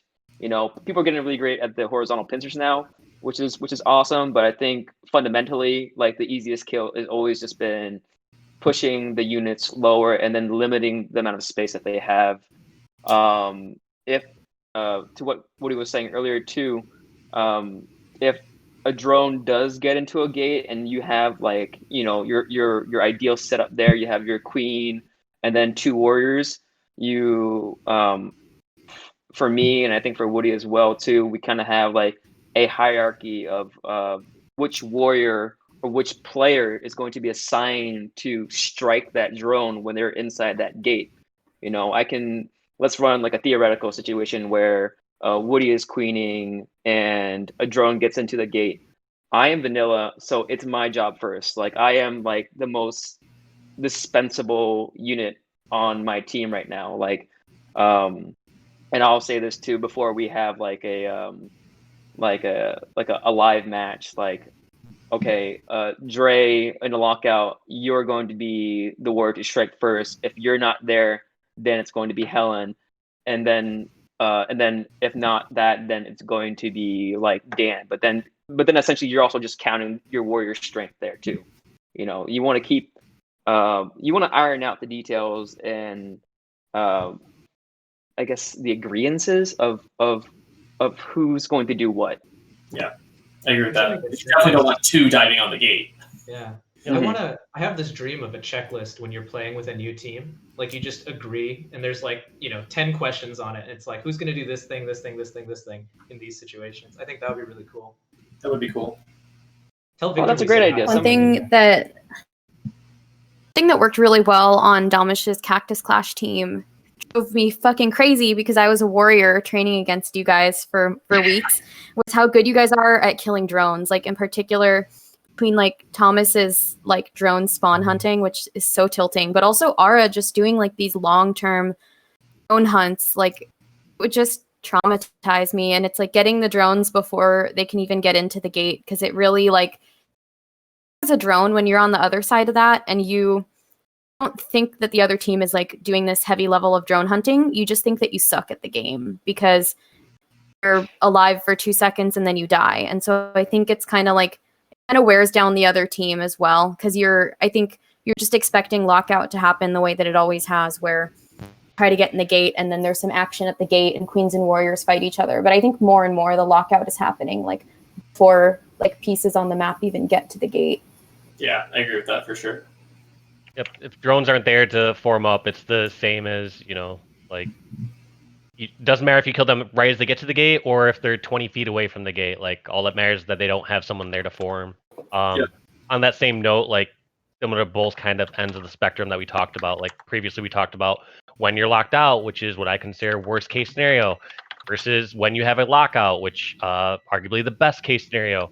I think is important if you have a team you regularly play with or you're trying to get the top of like Killer Queen or any game, is you have a really strong understanding of those two states of the game with your team and your teammates, and then the rest it kind of you get into different gray areas or it changes from there. But like whole point being is if you know how to if you're all on the exact same page, you know how to play arguably like perfectly when you're at your absolute worst, and then when you're at your absolute best, you a lot of the other pieces fall in place as the rest of the understanding of the game goes. Like as you get to more of a neutral state, or as they get one warrior up, then you can kind of talk about how it works from there. But similar to like what Dre was saying before is, hey, when I'm teaming with Woody in this case, I know as the vanilla drone or the vanilla warrior, I'm the one that dives down to stop that form.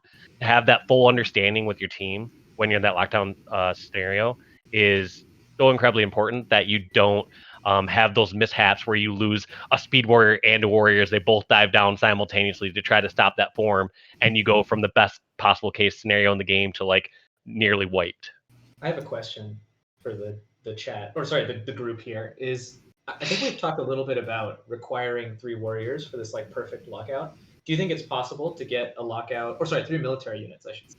Do you think it's possible to get a perfect lockout? Maybe we'll use Daymap as an example with just one other warrior, the queen and one warrior. I think so. Or vanilla. Drone bumps. I would say it doesn't matter, but my best example is Amandra. Just a quick shout out to her incredible speed warrior as far as lockouts go. And this situation in my head is very strictly like, we have 1 warrior, they have 0, and we have all the gates right now. How do we hold lockout? For like the time it takes for our warriors to get back up. And I think Amandra is incredible at like, and speed kind of gives her that flexibility, is like pressuring the queen, but also knowing when to dive under and tag that worker. Essentially, you really, like, if you think about it this way, if you know the future, like if you know what that queen is going to do in the future, you only have to cover one thing, right? They're either going to stay at the ceiling or they're going to drop down and kill that warrior. And if you know what they're going to do ahead of time, or if you react quickly enough, I think you can make that decision in real time. So I guess my point is Amandra has this excellent sense of when to stay up and pressure the queen and when to go down and pop that worker. And because of that, I think she can cover both roles with speed really effectively. So I definitely don't think you can, and I can break this down pretty easily. Imagine you're running lockout at a side gate on Daymap. The queen's in the middle and the warrior is on the back of the queen. Mm-hmm. 2 drones are coming from the middle of the map. One drone is coming from the middle map, 1 is falling down from their hive towards that side gate, and 1 is coming from the outside of the map. The warrior has to stop and kill the drone that is coming from the outside of the map. The queen has to either choose to dive down and kill the drone that is coming from the middle of the map, or rise up to kill the drone that is falling on top of their head. I'm not sure if I understand the situation. So does the enemy queen have any gates in this situation?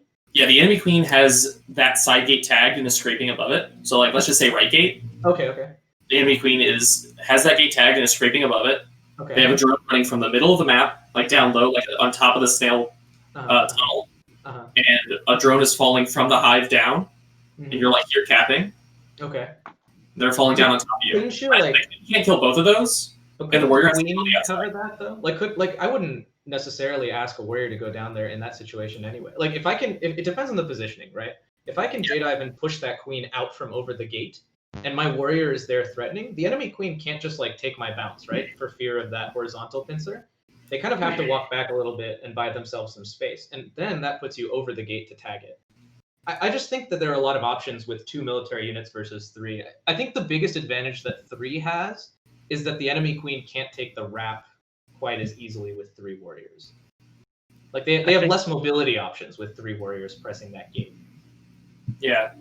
I mean, I guess it's like theoretically sometime in the future. I wish we had a map to draw on. That would be really nice. Yeah, too bad it didn't work. But like theoretically, yeah, people get to the point where this is so good, but then I just think queens would get so good that they would get past it. Like we've never seen it done. We've never seen it 2 people be able to effectively run lockout by themselves. I'll try to see if I can find any examples of it because I could have sworn that I've like done it before, maybe just in practice. Yeah, I feel like I've been in that situation, probably specifically with Amandra, of not being able to form, even though it's just the queen, probably playing with you. Yeah, so. And to be clear, I'm not saying that like they can't succeed at it. I'm saying that they can't reliably execute it as a matter of strategy that is worth enshrining as what people should do. You know? Well, I think you want a second warrior anyway. Yeah. You never want to be like, oh, I'm going to have only 1 warrior for this game. That's going to be really fun. Like, I've seen Wilk as a speed warrior deny recovery from the enemy team by himself with me like halfway across the map tagging gates. You know, like those things totally happen. Yeah. And you can definitely outplay and bully someone, but I don't think it's like reliable. I think with 2 people, it becomes less of an outplay and more of like a strategic positioning. But that's fair. Let me see if I can find some examples and we can chat about it. I would love that. Yeah, we can table this and we can do it at a flight school office hour sometime. Hell yeah, I love that. Okay, I think the last topic I wanted to touch on, which was something that Woody talked about sort of last minute the other night, but the idea of playing by the book. So you have set strats that you're going to stick to 100%, or you switch up your strats depending on the team you're playing against last minute. Do you still stick to those strats if you're playing against your team you're worried about, or you're just like, okay, strats out the window, like we need to do something different? Like an ideal Killer Queen world, the best thing is to come to a tournament with at least 2 main strategies prepared and like have my bigger tournament experiences with like mixed teams. So a lot of times it's not like we're practicing these strats ahead of time, but I think having like in groups, usually that's where we'll test out basically just like a snail versus berry strat, or sometimes on day rather than snail versus berry, it's just like full mill versus not. And there's just a few different arrangements for where all the drones go in the open, but it's like and I know opens aren't the same thing as strat, and that's a whole other wormhole I could go down. But I think, like in general, having like strategies that you feel comfortable with is important, and then knowing which one you're stronger at. I think I personally like to lead with my strongest strat, and then when I get to like game 3 or 4 in the set, and it doesn't look good for me, that's when I like to do the mix up. Especially because you can kind of tell, like if your open gets really wrecked. And your team didn't make any like obvious mistakes that you can just be like, okay, don't make that mistake, then that probably means that the other team like a kind of custom open to derail you or something. And maybe it's not custom, but maybe it just works really well against your team. Then I think the mix up is important because that means that the other team is like really optimizing all of their drones for what they think you're going to do. So the best thing you can do is like mix it up. So like having kind of like a planned mix up strat. Oh, sorry. Go ahead, Cody. No, go ahead, Cody. I've talked a lot. I think there's a thing that's undiscovered, which if we ever play the game again or have tournaments, we'll figure it out. But like map pick is pretty. There's a lot you can do with like map picks and like how you leverage advantages where you're at in the set versus what map you're on versus what maps you won. So think about a theoretical situation. You start on day, you win night. Other team wins dusk. Most tournaments will have you pick that team pick the map next, and they're going to pick dusk. They're going to pick it. Why would they pick day or night? They're going to pick dusk. What do? Change up the strat. You lost it anyway. You might as well try something different now. Unless it was like a close game, then maybe you contemplate like running the same strat again. But if you just do some cheesy thing that like works, the set's over. And then even if you lose that game and it didn't work out, whatever, you never have to play dusk. You go back to day and night, you already crushed those ones. And it's not like it's going to be like that drastically different at that point. Or at least that's how I think of it myself.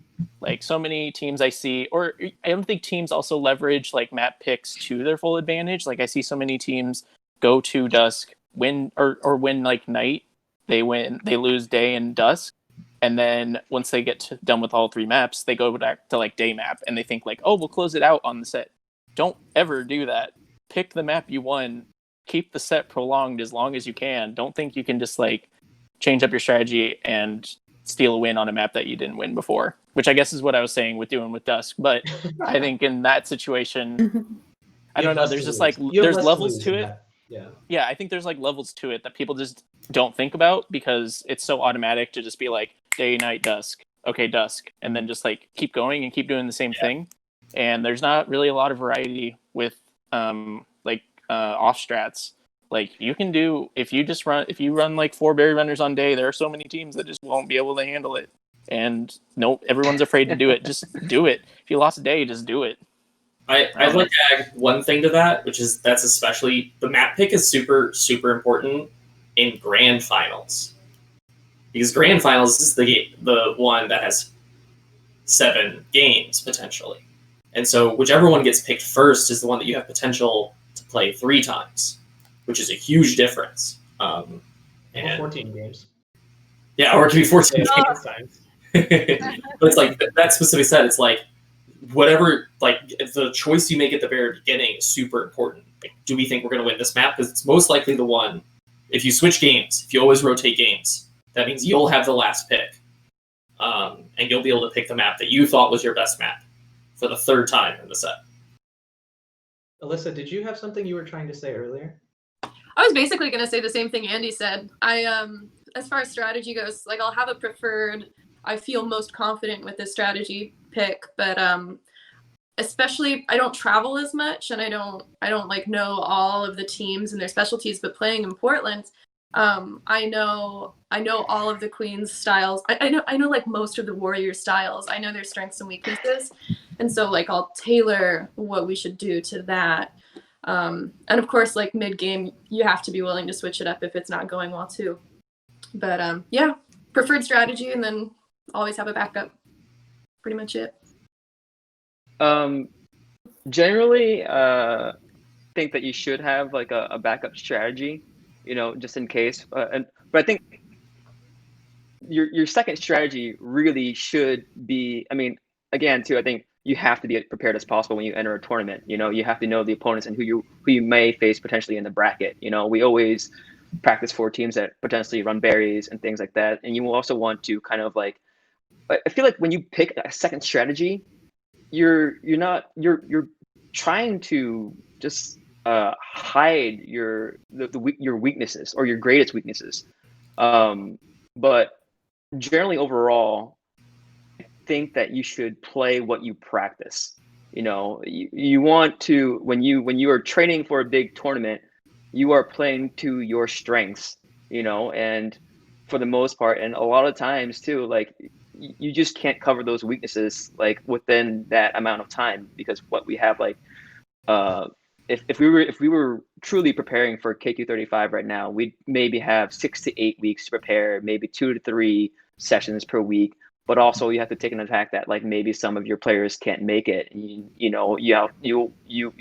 there's a lot of like discovery in that time period too, where like you don't know what your strongest strategy is, or you don't know what your strongest setup is. So on tournament day, if things aren't going your way, like live, I think you could definitely do the Cody route. I think that's like a fantastic, like make Trojan horse in a way to steal a game. I don't think it's sustainable, but generally overall though too, if something isn't going your way, I think you need to quickly identify it if you can in that moment. Like that's why we have those day ones. That's why you have groups. That's why they're important. But in regards to strategy, I would say that less is more in terms of changes. You don't want to shake things too up, because then that can snowball into like all facets of your play. And also I think that also just affects like your general team confidence. I agree with that. I think iterative approaches to just about everything, like practice, tournaments, iterate on what works and what you think you're good at. And I think that's usually the more consistent strategy. I think the teams that win tournaments, you know what I mean? Like, there's plenty of teams that make it into the top 10 that don't have this, but I think the teams that win tournaments are the most adaptable ones. I mean, I'm sure all of us have been there where we like, lose somewhere in winners bracket and then have to, fight that same person again in winners again once we've made it out of losers. And, sometimes you win, sometimes you lose, but either way, the ones that win are the ones that identify the reasons, like the core reasons why they lost. Trey, did you have Right. something? That's an amazing point right there. And I'm so glad you use that word Domish, because the teams that win tournaments and the teams that like people remember, they have an identity to them. That's why we say things like the team break, twerk strategy or the knee howdy wear, things like that. You want to form that, like you're bringing 5 individuals on a team and creating identity. Love it. And I think that adaptability can be pre-worked into strategy too. That's so I definitely think any top tier team should be prepared to run 3-1 snail or 2-2 berries. Like, you should just understand what your configuration is for both. I think that's like the ideal state. I haven't always achieved that with my teams, but I would strive to.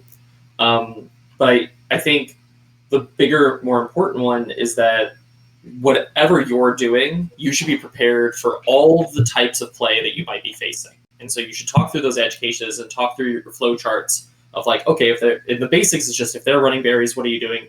They're running snail, what are we doing? But it gets way more complicated, like what if Walshy does his dumbass dive under thing? You got to deal with that. What do you do when they run 3-1 or 1-3 berries, like New York decided to do for like 2 months there and then gave up? Or even the way the strategies play out. So like, what do you do if their berries are close and our snail is also close? How do we allocate our resources? Yeah, absolutely. Yeah, and you just like talk through those edge cases, and then like when they happen, you're already natively adaptable, and you don't have to like come up with it on that spot. I think the biggest example is the 2-2 team being prepared to do the 3-1 pullback is the best example of adaptability. It's like, yeah, we're running 2-2 until we're not. Right. Another way to think about strategy right? as Also, well. Go ahead, Amy. Maybe another way to think about it, it's not just about like snail versus berries, but it's also about like what level of aggression you want to use in the game. Like getting back to like Cactus Clash 2, which I know the meta has like changed a lot since then. But you were playing against, I think it was Tyler's team. Love you, Tyler. Sorry to use you as an example. You're a good queen. But like, I think that game, it went down to game 5. So, and the strategy that we were using was very focused on like trying to win on objective, but like really the strength of Shash is that the warriors are just so good at making everything, but like specifically also killing queens. Like if you think about like Sarah's hard read game, it's like she can read a queen from a mile away. And so we decided to go with day map and go for like more of a military strategy and just say like fuck the snail, and ended up like being able to hunt more, and that worked a lot better for us than like just trying to use objective. But I also think like it's probably worth mentioning, like I think a lot of the people who might be like watching this are not in the privileged position of being on like their scene's number 1 or 2 team, where practice is basically scheduled for you, and every week you have at least like 2 hours of dedicated time against the other top team in your scene, and you get the chance to basically like A/B test all of these different strategies and ideas and optimize it and like a lot of people are not in the position to be able to do that. And so I do think like when the kinds of teams that you play with are like more mixed scene teams, or at least or more of like a variety of people within your own scene that you can get go to a tournament with you, then I think like the way that you prepare multiple strategies for a tournament just looks a little bit different. Maybe it does tend to be more focused on the open for that reason, rather than like the late game strategy. Man, you guys are getting 2-hour grind sessions every week? Yeah, what? It's more like 3. Yeah. Oh my god. Me and Dre are like, please? Dude, buy the house. We're like, It doesn't matter. the apartment next yeah, door. me If they don't and they're not gonna show up to my house. yeah, me and Woody are like sitting around drinking cold brew coffee for like 2 hours before people show up at Twisted Hippo. Yeah, that's it. Yeah, we're like waiting for people to get off work. Yeah, like BB4, we got like maybe 15 sets in as a full team. Yeah, we had to bring in the Midwest. We had to get out of towners in. Dang.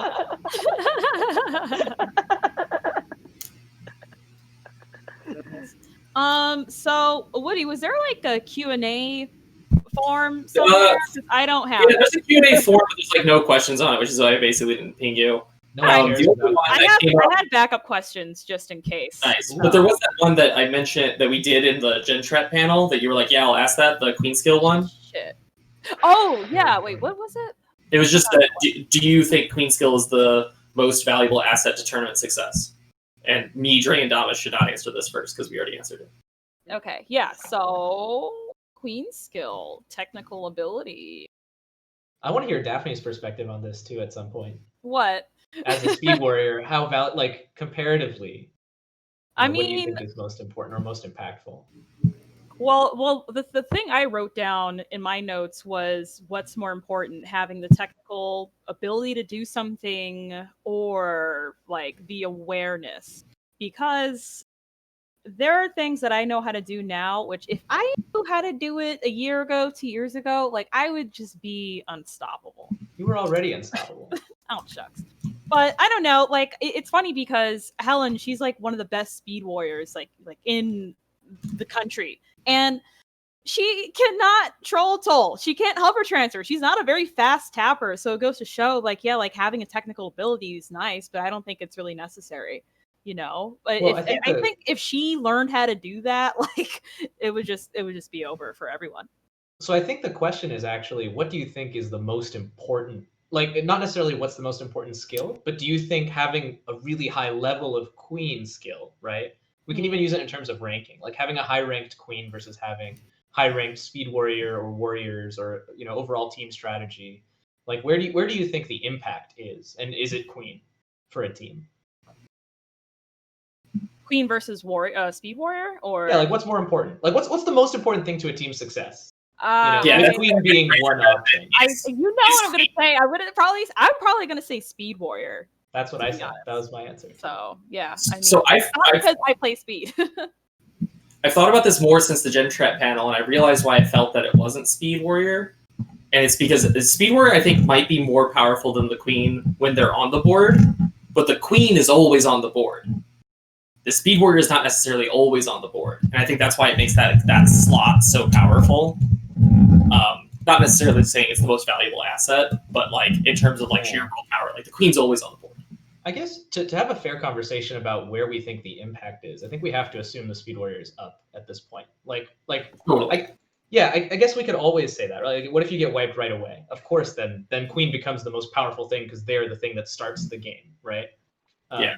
But I think in general, with a top tier Speed Warrior who can stay up, then it's more of a question of like, what would you rather have, the best Queen or the best Speed Warrior? And the question I think becomes way more easy to answer when it's like 2-3 best Speed Warriors. Of course, you'd rather have. You can have kind of a middle of the road, Domish level Queen, and you'll still get by. Shut up. Level Queen. I want to shut the fuck up. This is probably just like a hot take, but I kind of feel like the question of like whether the queen or the warrior is more important is just kind of like interesting in the sense that like I think this game, what's special about it is it's like truly a team game. So I think it's probably more important than like, and I also think like whether a queen or a warrior is more important, like it shifts like temporally based on like where we're at in the meta. I think every few months the answer changes. And then I think throughout different game states, the answer changes. But I think like, the more important of that equation is like the relationship between the queen and the warrior, like what they're able to accomplish together and like what level of like the more like shared meta that the queen and the warrior both agree on, I think the more powerful they are as a unit. I think what we're seeing a lot right now is plays that are being made as like units of two people being the most powerful. Yeah. Big agree. I want to know Walshy's opinion. Our queen's the most important thing. I like if we're going with that objective statement, I think they are because I don't know, like if you look at yes, there are different states in the game where it's like you both have all your warriors up and stuff like that. And I do think the speed warriors should have more of an impact then and pick off more kills. And I think they're more important in that instance. But like in the same respect, if you if your team is down and your queen isn't able to get someone up, any of those sort of scenarios, like those worst case scenarios, you need a queen. You just need somebody that can like pick up a kill, clear up.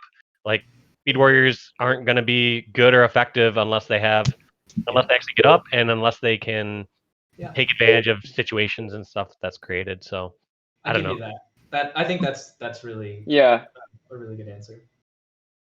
I'm inclined to agree with Walshy here as well too. I mean, speed warriors are, I think, extremely strong and impactful, like through all stages of the game. But maybe somebody can find an example for me. But like late game, like closing the game, I don't think I've seen like a speed warrior be able to basically just like take the game and like save it, from the jaws of death. Like we've seen I've seen numerous Lingling examples. a handful of times. I've seen Turbo Yeah. do D1, but it's not. It's Maybe not I'm the norm. thinking. Maybe it's I'm not thinking. the norm. Maybe, I can yeah. say Maybe I'm thinking of something different here, though. But like, there are those like kind of like there are those hero moments that a queen has to go through and is able to pull off.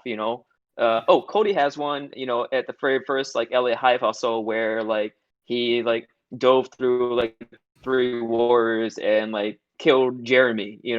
Dancing. Things like that where you I still think that queens are the strongest unit on the board.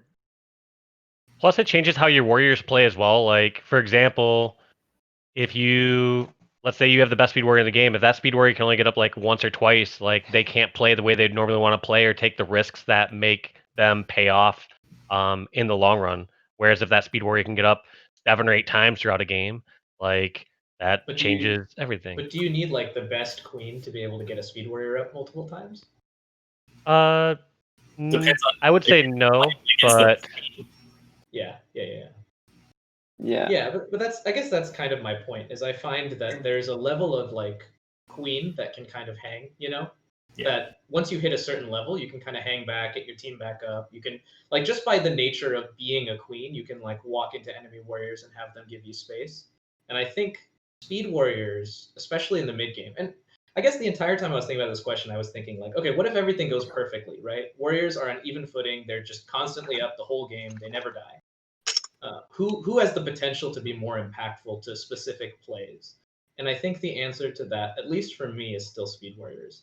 And the big reason there is just because their columning is just so powerful, right? They can overtake players. Like I've seen Daphne do it, I've seen Turbo do it, I've seen Helen do it. Like they're amazing speed warriors who will just like single-handedly wipe teams. Just pop from one to the other and just. I literally have a GIF of me doing that. And I think queens can also do that, but queens have to capitalize on certain positional misplays from the opponent, right? They have to go into vulnerable position to try to do something, and then queens will dive on them. Whereas speed can like force openings just by virtue of being faster than everyone else. Yeah, you can chase someone down.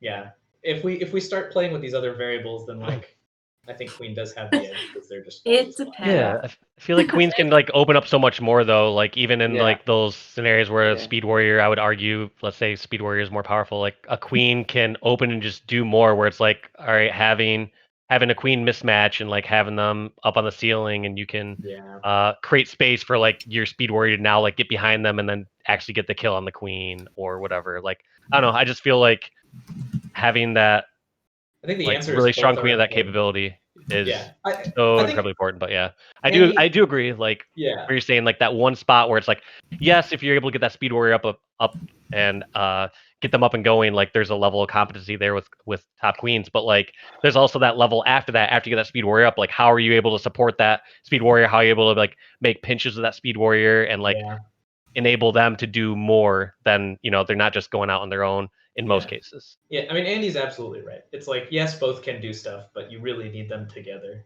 to be able to really crack open a game. Yeah, so Cody, I don't know, you were having some connection issues, but maybe you have some thoughts about this.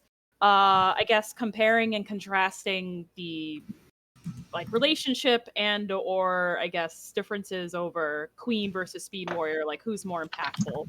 and or your relationship to your speed warrior? I did catch what Andy was saying, and I totally agree that it's just like it's a cohesion thing at a certain point, and those people that you've played with, especially important, like the people you've played with 2 to 3 hours experience, like just playing between the two of you, is going to be largely different than like the people you've played with for what feels like years at this point.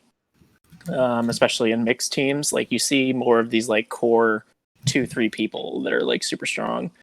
I do think Speed Warrior is super impactful. I do think Queen is super impactful, but we've also seen teams with like superstar lineups behind like these pretty good queens just like totally, I don't want to say scrub out, but like that's the only word I can think of. Just like they do mediocre in groups and then they don't get far in bracket. It comes down to like cohesion practice and like trust. A level of trust I think is super important too. And that's really, really hard to develop, and it looks a lot different for different teams, but I don't know, it's kind of like a broad answer. I can agree with that. Cool. Yeah, I think that a really strong warrior set can take a queen that is like just average or just okay, but like patient and like smart about the game.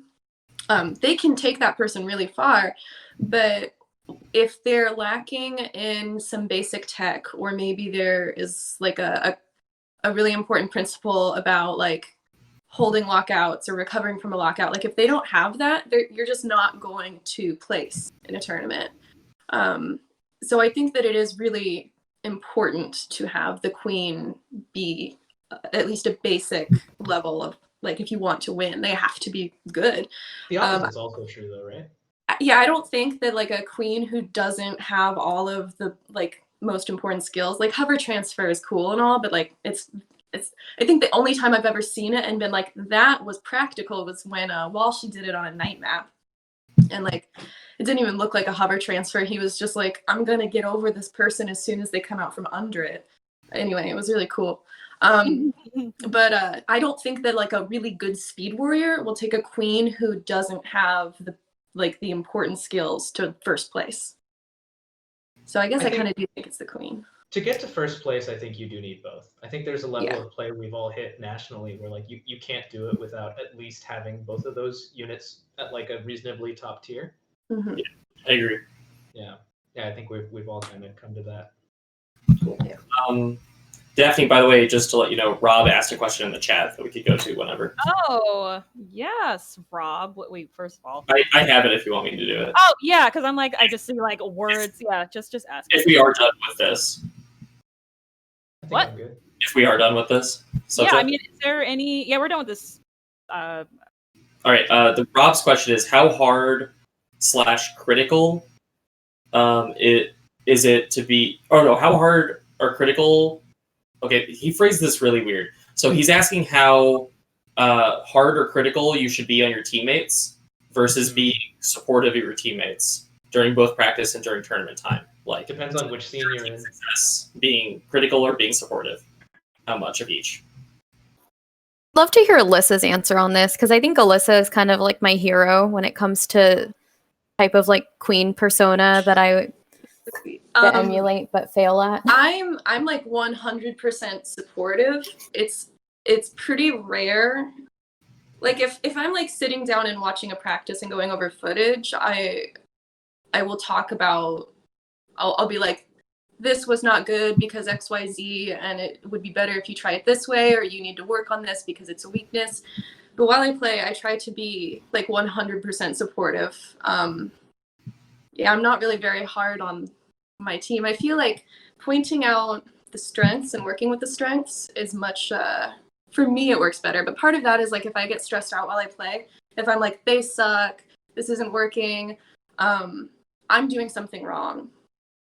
And there should be a solution that comes from something more positive. So yeah, if my teammates are lacking or they're not doing what I need them to do, you just have to find the right way to ask or change something. Sort of my opinion. Yeah. Be nice. I think if I can go next, there's a way to do both. I feel like in my history I was on the opposite side of that when I first started playing, And I think it reflects a little bit, to get super personal for a second, like how I talk to myself in my head, you know? There's like a large part of me, like the most ambitious and the most driven part, that says like, it's not helpful to acknowledge your own goodness and your own strength. It is only helpful in terms of real world results to like criticize yourself and make sure that you like are improving every tiny aspect of what you can do. And I think that's like totally the wrong way to talk to yourself and to your teammates.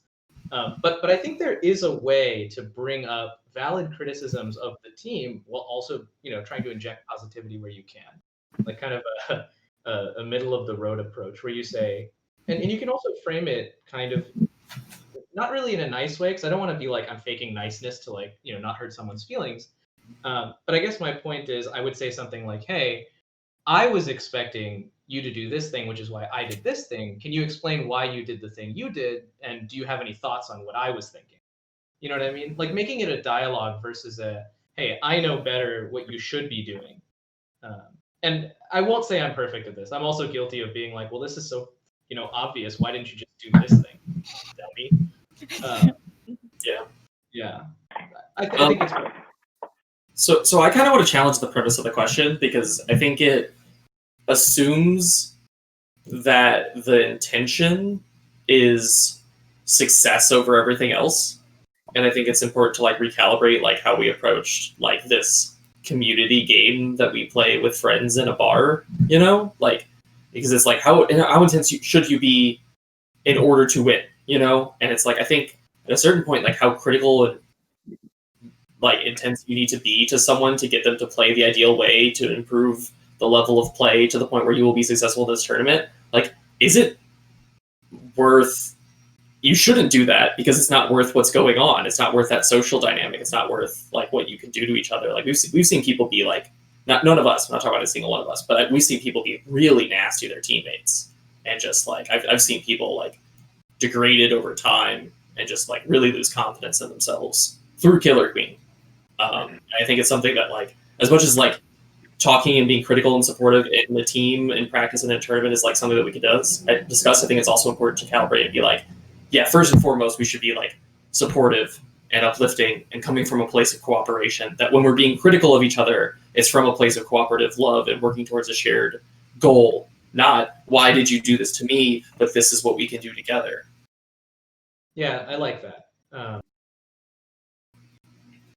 Yeah. Also worth mentioning, like something that's kind of unique about this game is that strategy and meta are like passed on through oral tradition. Like even if that's happening Slack or through like written text, it's kind of like unique in that like we're all just kind of like teaching each other the game, and that's how we disseminate information. And so like there's this need to like learn and teach people, especially like people that might want to play with in a tournament later. Like you have to have a way to communicate. But I know like one thing, like one angle that I used to come at the game that I've kind of like been reflecting on a lot, like especially now that I'm like isolated and not playing the game, is like I used to think like disseminating information is always important, and it's always worth it to teach someone whatever you can and to just try to level people up all the time. And I'm trying to be more mindful that like people don't always want to get feedback, and I think also like negative feedback, it actually reinforces whatever the bad habit is, because it like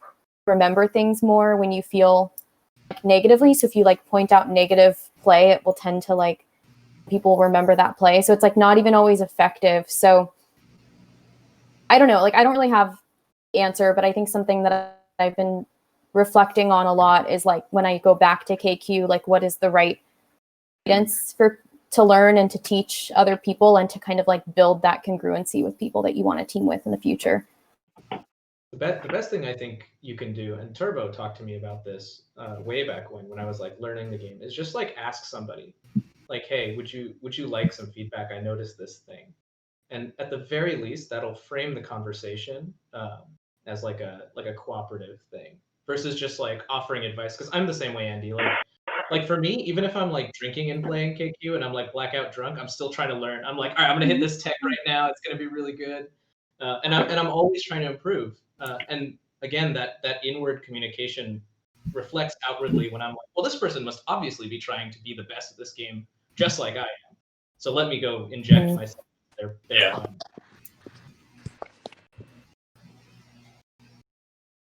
Trey, did you have you had a hand raised earlier? Sorry, can you hear me now? Yes. Yeah. Hi, am I sorry? My phone is frying out, but my laptop has a horrible connection. Yeah, I missed the earlier part of the question, but I read the Twitch chat. I think there's two things.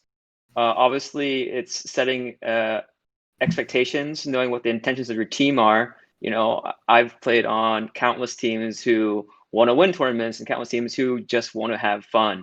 And I think that's a really dangerous word because winning is fun.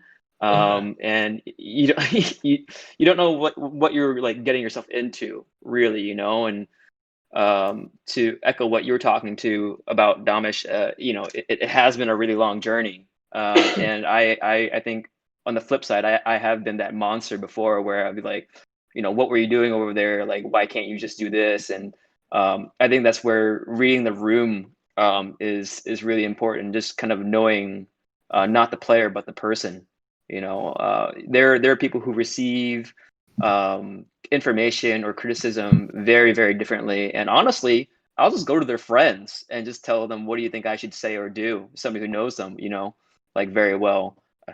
If they how dedicated they are to, you know, wanting to win. Some people are just like that, but that's definitely something that I stole from you guys, you and Wilk and Turbo, was, you know, creating making it more of a discussion, and you want people to feel respected as well, you know. And I think part of that question comes, I think the reason why that question exists too is because like people perceive queens as the shot callers or the leaders of the team, and therefore, you know, you are the source of truth of like strategy or how your team should be played, which really I think that unfairly pins it on the queen as well, because I don't think queens get criticized enough on how they play or how they support their team.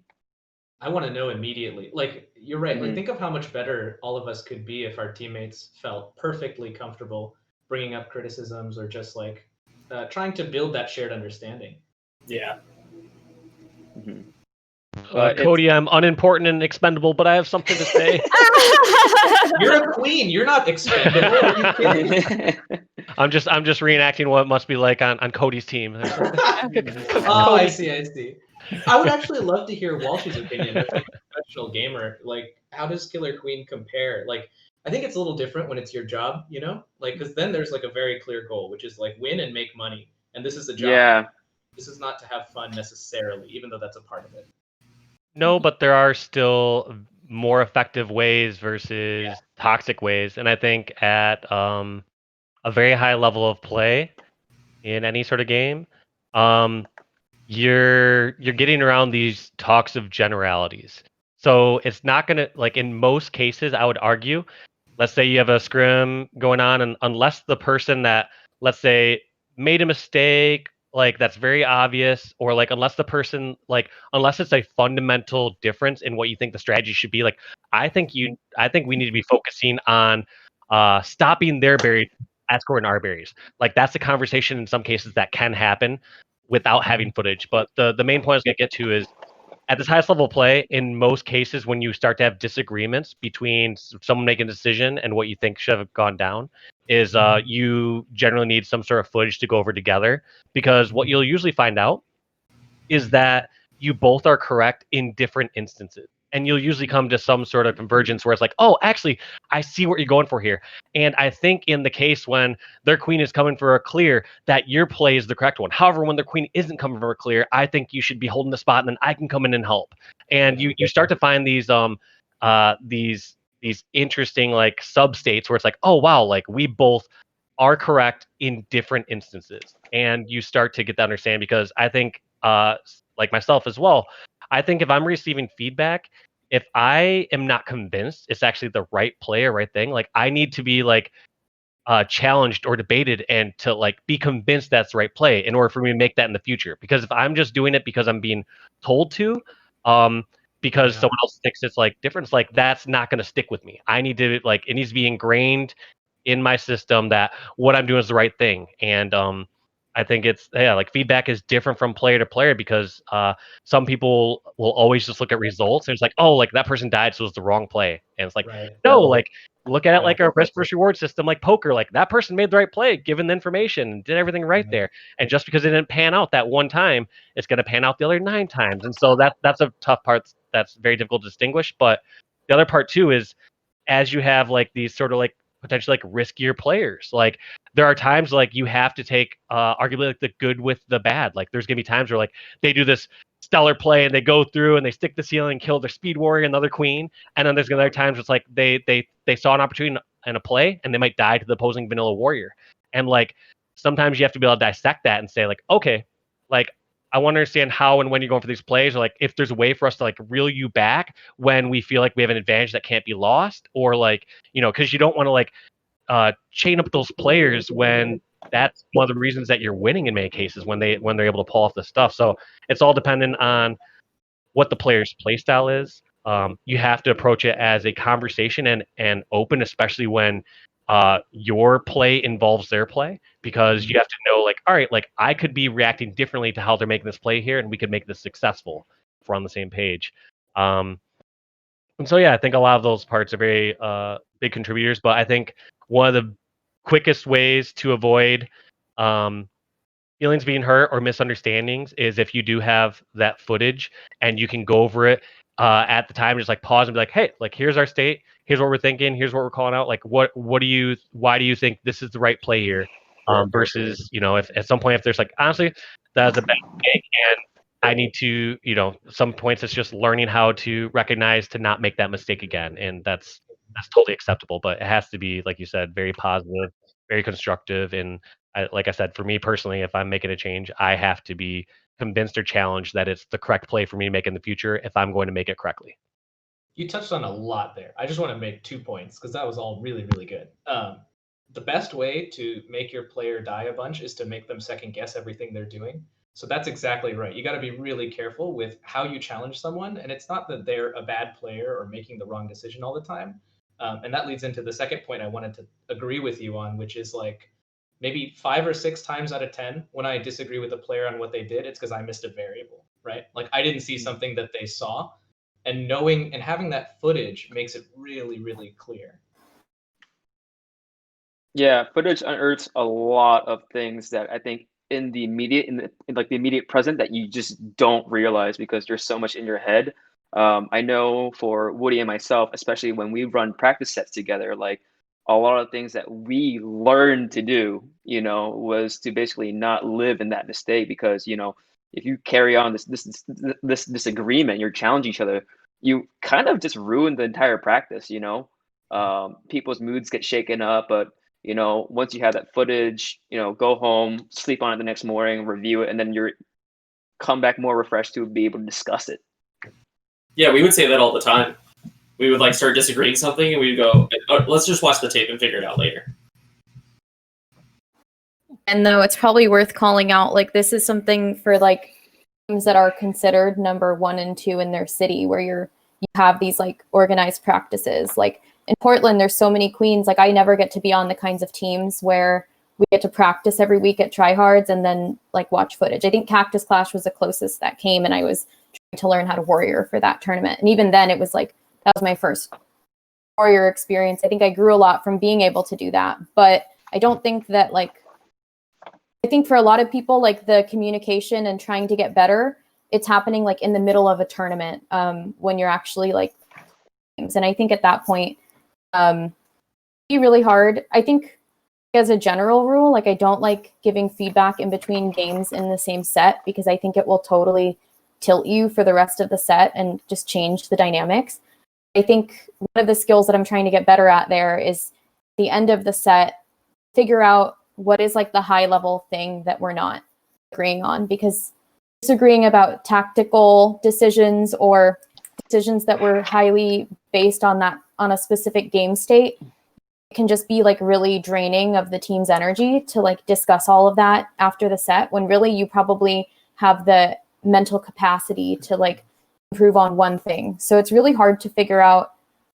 I think it'd be interesting to hear if you guys have any like kind of axioms for like like debugging a team strategy or something. Like when you know that things didn't work, but you want to figure out from the highest level downward, like what's the main thing breaking. Like I know with Shash, one paradigm that we use that worked really well is like figuring out if it's an offense or a defense problem. Or sometimes, it was just like a queen problem. And they would have these like gentle, loving talks. You can see like in the Cactus Clash footage, every time we're like putting our heads together, that's also like how we're delivering feedback, is like with that level of like care. But also, I think for us, it helped to know whether the offense wasn't happening fast enough or whether the defense wasn't buying enough time for the offense. But I'm curious if you guys have any like ways that you suss out like the one or two things that you can learn in between sets at a tournament. I think you can give feedback between games, but you can only give like one piece of feedback or maybe two pieces of feedback. You can say like, or we almost had that one. I think if we were just like played a little higher, or I just needed to move to defend their berries earlier, and if we do that next one, let's not worry about it. You can do that sort of stuff, and then between sets, you end up being able to focus on a lot like broader things. And I think I typically approach it by like, okay, what games did we lose, and what objective did we lose on? Like, what maps did we lose, and what objective did we lose on? And then what games did we win, and what objective did we win on? And that gives you a good idea. If you're losing on berries or you're losing on military exclusively, then that tells you a good answer to what your issue is. If you routinely lose on berries, then you know that you need to tighten up defense. So you just analyze, okay, why were they getting so many berries in? You can just like go down. So I think it always starts with like the end result. Why did they win? Why did we lose at its core? And then analyzing what are the moments throughout the game that caused that end result to happen. And I think you can just like break it down to like a couple key the only like mid-tournament stuff that I can really think about shaking up that much. It was like, yeah, I'll go to ledge sooner, or yeah, no, I need to be supporting snail more at opener. So Dan, instead you support ledge a little more, and I'll support snail a little more, and then we'll swap here. And it's always been like little stuff like that suddenly pay great dividends, because I don't think you can really rework strategies to large scale. Anytime I've like tried to really rework a lot of things during the middle of a tournament, it's all like fallen to pieces.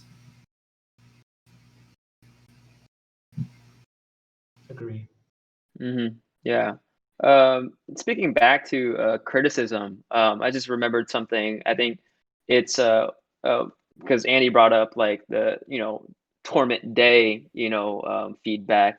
I think especially not just in between sets, but in between games, I think you should celebrate and praise your players for the good that they do. I think we harp a lot on we focus a lot on the negatives and how to be better, but we should also celebrate like our great plays, our little wins within the game. Like you want people to feel empowered as well too, and you want people. It also brings like much needed levity to the team because tournaments can be stressful. So you want to oh, fucking love you. That was great. Like, yes, that type of shit.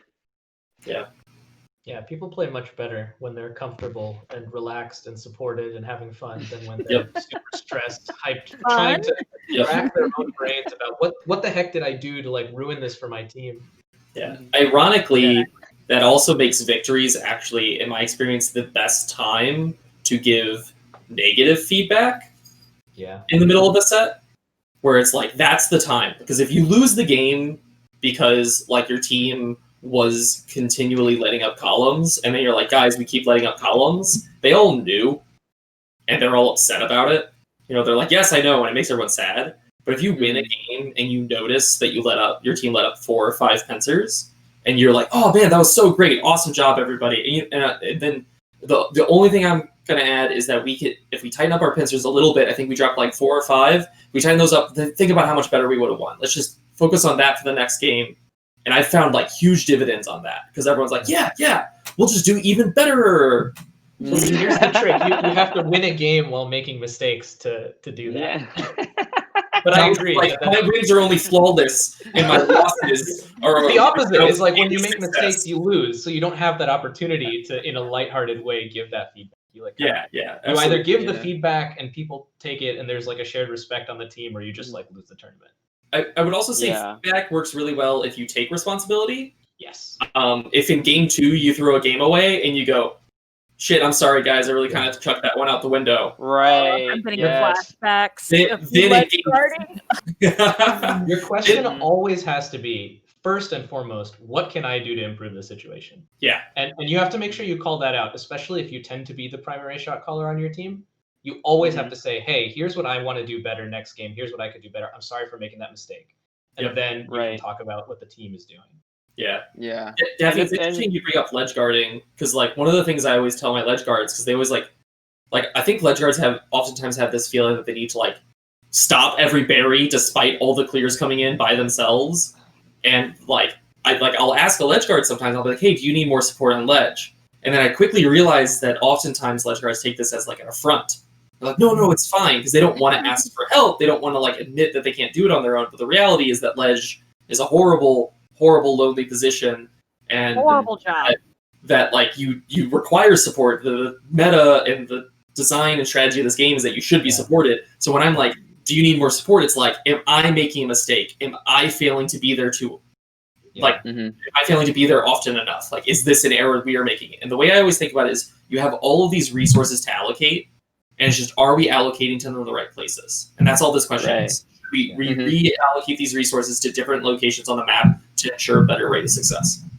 Let me know when you need help. I will be there for you. Let me know before you need help. Yeah, You can train that foresight, right? I think I'm Yeah. going to be under pressure in like 10 seconds. Yeah. Please come over. Even if they're wrong, you know what I mean? Like, I would rather know. And help me, to just- please. to just call out ledge guarding as how unrewarding it is. You're never like winning a game as a ledge guard. You're just like losing slower. So if you lose slowly enough, you've done your job as a ledge guard. Yeah, that's why it feels so awful. Yep. I like to tell beginning ledge guards, it's okay, you're allowed to fail 11 times. And that's Ah. It's still okay. That's a good one. Yeah. I tell myself that the same thing in a best of 7 as well. If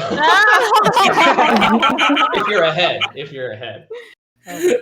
That's amazing. Was there any other topics that we didn't touch on before we wrap up, or anyone want to say anything? Or...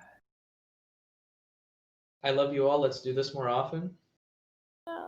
This is really fun. This was really great. I would love if we fostered more of these types of conversations, like outside of like if we get back to like tournament circuit time, like the issue is that we all like focus on the revving up to the tournament, you know, and then you can't have these types of events during tournaments. You just can't do it because we're I'm all not giving Woody my strats. and that's part of it too. Like definitely for sure, but it's also just like we're all busy, you know, and it's like we just don't have time to like think like big brain about the game. I'm trying to think micro about exactly what strategy my team is going to run. But it would be cool if like during the lulls, you know, it's like after the major tournaments, you got the like a couple months of like chill time, and you could get together, even like discuss the tournament and be like, why did it break down? What happened? What are the meta developments that happened from that tournament? Yeah. I mean, before COVID, I think we were trending towards no downtime at all. There was like a major tournament every 3 weeks. Yeah. Oh yeah. Yeah. So I But it's know also we're like, gonna get that. is it a major tournament you're going to? You know, is kind of Mhm. also part of it. Yeah, and we can put it on Killer Queen Flight School. We can get ourselves affiliate status, and Walshy can get us verified. Killer Queen into sport. It'll be so cool. I know. Goddamn COVID. Yeah, so I guess that's it. Thanks everyone thank all of you guys for giving us your time and your ideas and your strats and your thoughts and your deepest, darkest secrets. I'm sure everyone in the room really appreciate it. Remember, all weekend there's raffles happening for the fundraisers, and donate to PayPal, kqchicago.com. This Queen's panel was really fun and informative. And I'm so sad it's ending. But Thank you so much for hosting us, Daphne. Yeah, Yeah, really thank you, Daphne. Definitely. okay, All right, I this was awesome. am not the host, so Yeah, Nick's gonna turn it off. It's fine.